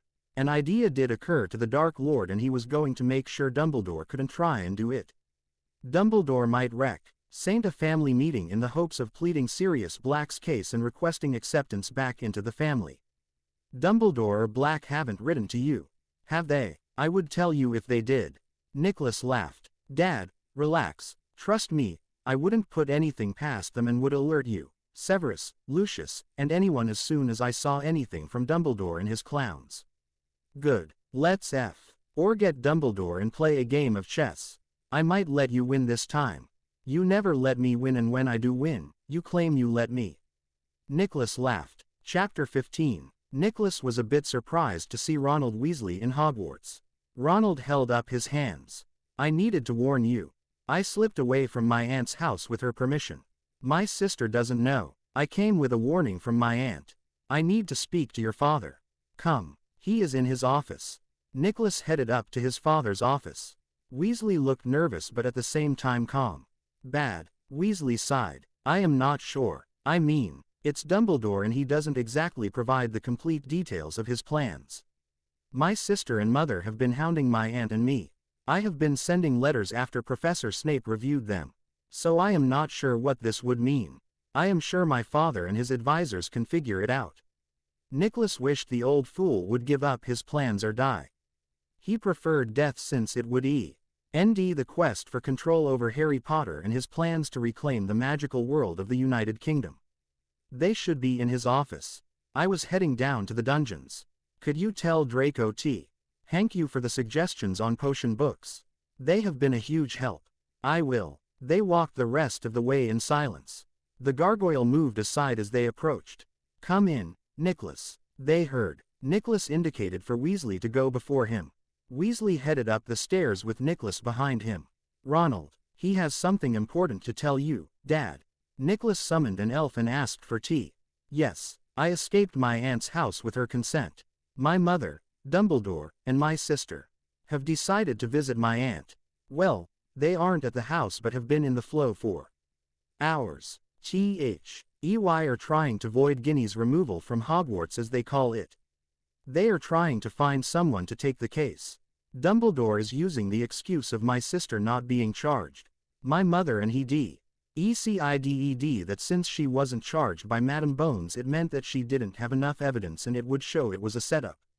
Voldemort groaned. Unreal. We try to prevent the girl from ruining her life and this is the thanks we get.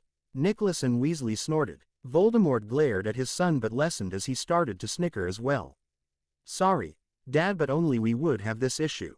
My aunt is trying to get them to see sense but Dumbledore just twists everything she says around, peppering his words with "it's a slight misunderstanding and greater good."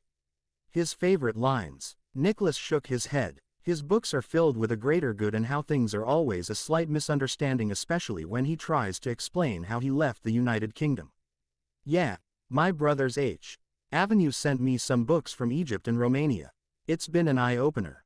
Weasley hadn't realized just how poorly Dumbledore was viewed by the rest of the magical world or the damage he had done to the magical world. My aunt casts glamour charms on the books for me.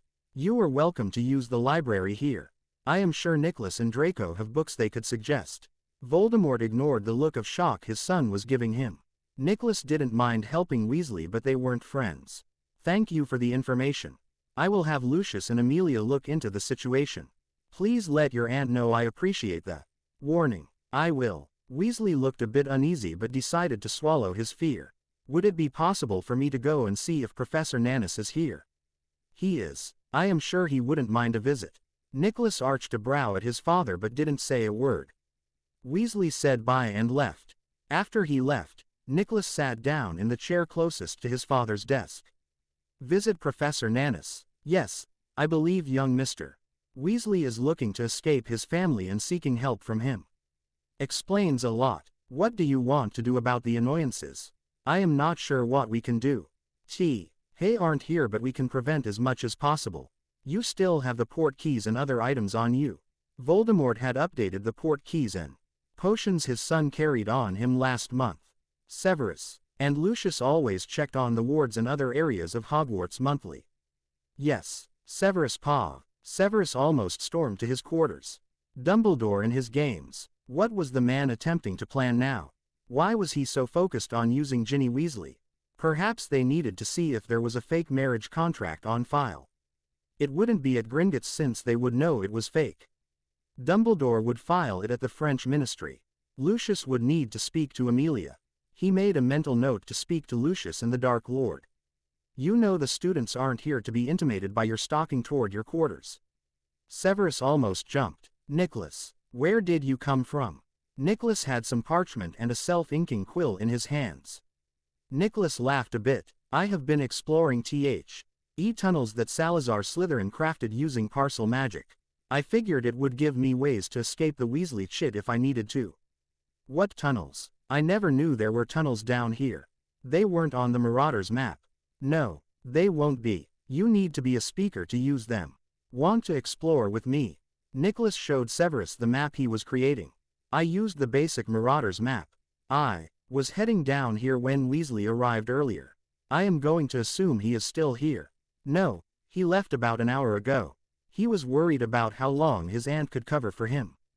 Your father and Lucius are going to see what they might be able to do to prevent Dumbledore and Molly Weasley from taking over Mrs. Pruitt's home. I would have cursed them a long time ago. Nicholas had his father's temper when it came to certain people. Dumbledore was one of those people. Nicholas was very aware of the past. His father had never hidden anything about Harry Potter, the Potters, the Last War, and Dumbledore. They had already looked at the prophecy. I am not worried about them. I am worried about my father. It is like Dumbledore wants to destroy everything he did here. He does. Dumbledore wants to be viewed as the next Merlin.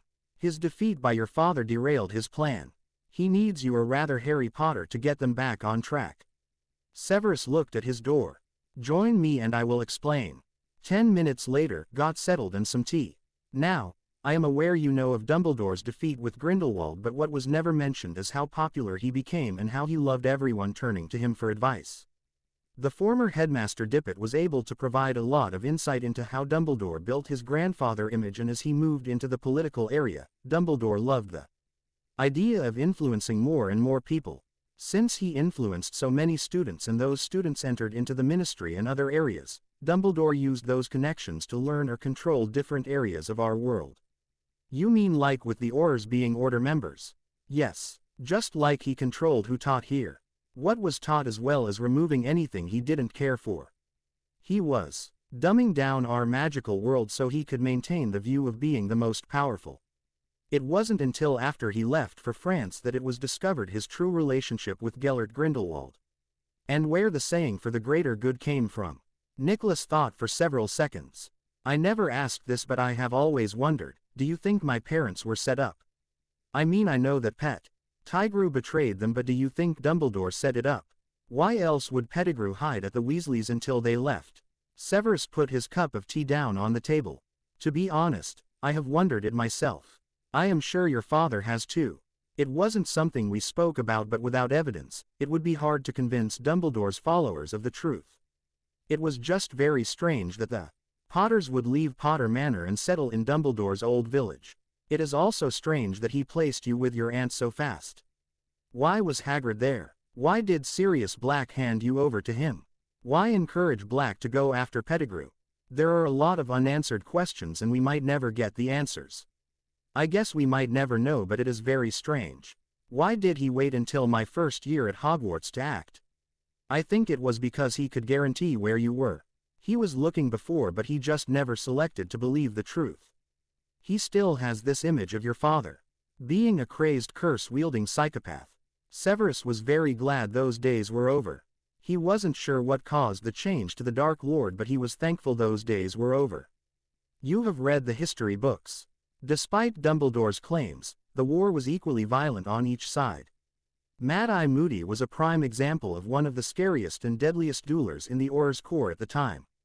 Potter and Black were equally deadly, but not crazy like Mad-Eye was. Weasley makes Black seem crazy. He said he had the Black Madness and tried to claim Bellatrix had it until he met Bellatrix and Narcissa.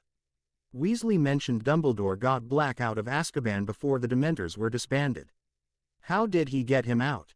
We aren't sure. We knew the man was innocent of betraying the Potters, but we weren't sure about the Muggles and Pettigrew at the time. We had just taken Hogwarts and were planning on taking the Ministry by the end of the week. Dumbledore ran 2 days before we took the Ministry. We discovered Black and several others were missing from Azkaban when we checked the records. The records had several innocent people put in Azkaban by Dumbledore and Bartolo Crouch Sr., Hink Dumbledore removed them so no one would discover what they might have known. Nicholas didn't comment on anything for several minutes. He was aware that Severus would give him time to think. Olas was very aware that Severus would always give him the truth. Severus never omitted anything. Severus gave him the good and bad. Severus never made out like his father was a saint but also didn't paint the man as evil as many of Dumbledore's supporters believed. This might sound strange, but was there a list of missing prisoners? No, because they were listed as numbers. We tried to discover who it might have been, but given how many disappeared we thought it might have been about power. Most of the ones who disappeared during the war were heads of families. Dumbledore had a lot of power and the Wizenagmot, so it was theorized that the missing people were the ones Dumbledore put away to gain control. Granted, it is just a theory, but given what else we discovered, it made sense at the time. Black as an example. Black was heir until Orion made you his heir. Black would have had control over you and therefore, the Potter's seats. Makes sense. No one would ever believe us though because of Dumbledore's image. Exactly. It is why people like Weasley realizing the truth is important. The Weasley family is a known light family, and having them publicly dismiss Dumbledore makes a bigger impression. The two older ones are making names for themselves in areas that aren't strictly light-sided magic. The oldest is a curse breaker for Gringotts, the next one is a dragon wrangler in Romania. The youngest son, understanding what is happening, is making an impression on several others including Granger. I am hoping for positive changes for the girl when she returns this year. I would be good. Nicholas. A lot of information from the last war will never be known, but we can work on making sure it won't be repeated. We will protect you and prevent whatever Dumbledore had planned from happening. Severus was aware that something would happen. Dumbledore would get his hands on Nicholas, but it wouldn't be for long and it wouldn't go the way the old fool would want it to go. Enough depressing conversation. Do you want to try to work on the next stage of the vampiric potion? Nicholas laughed. Do you expect me to say no? No, I don't. Come on, brat. Let's see if we discovered the solution.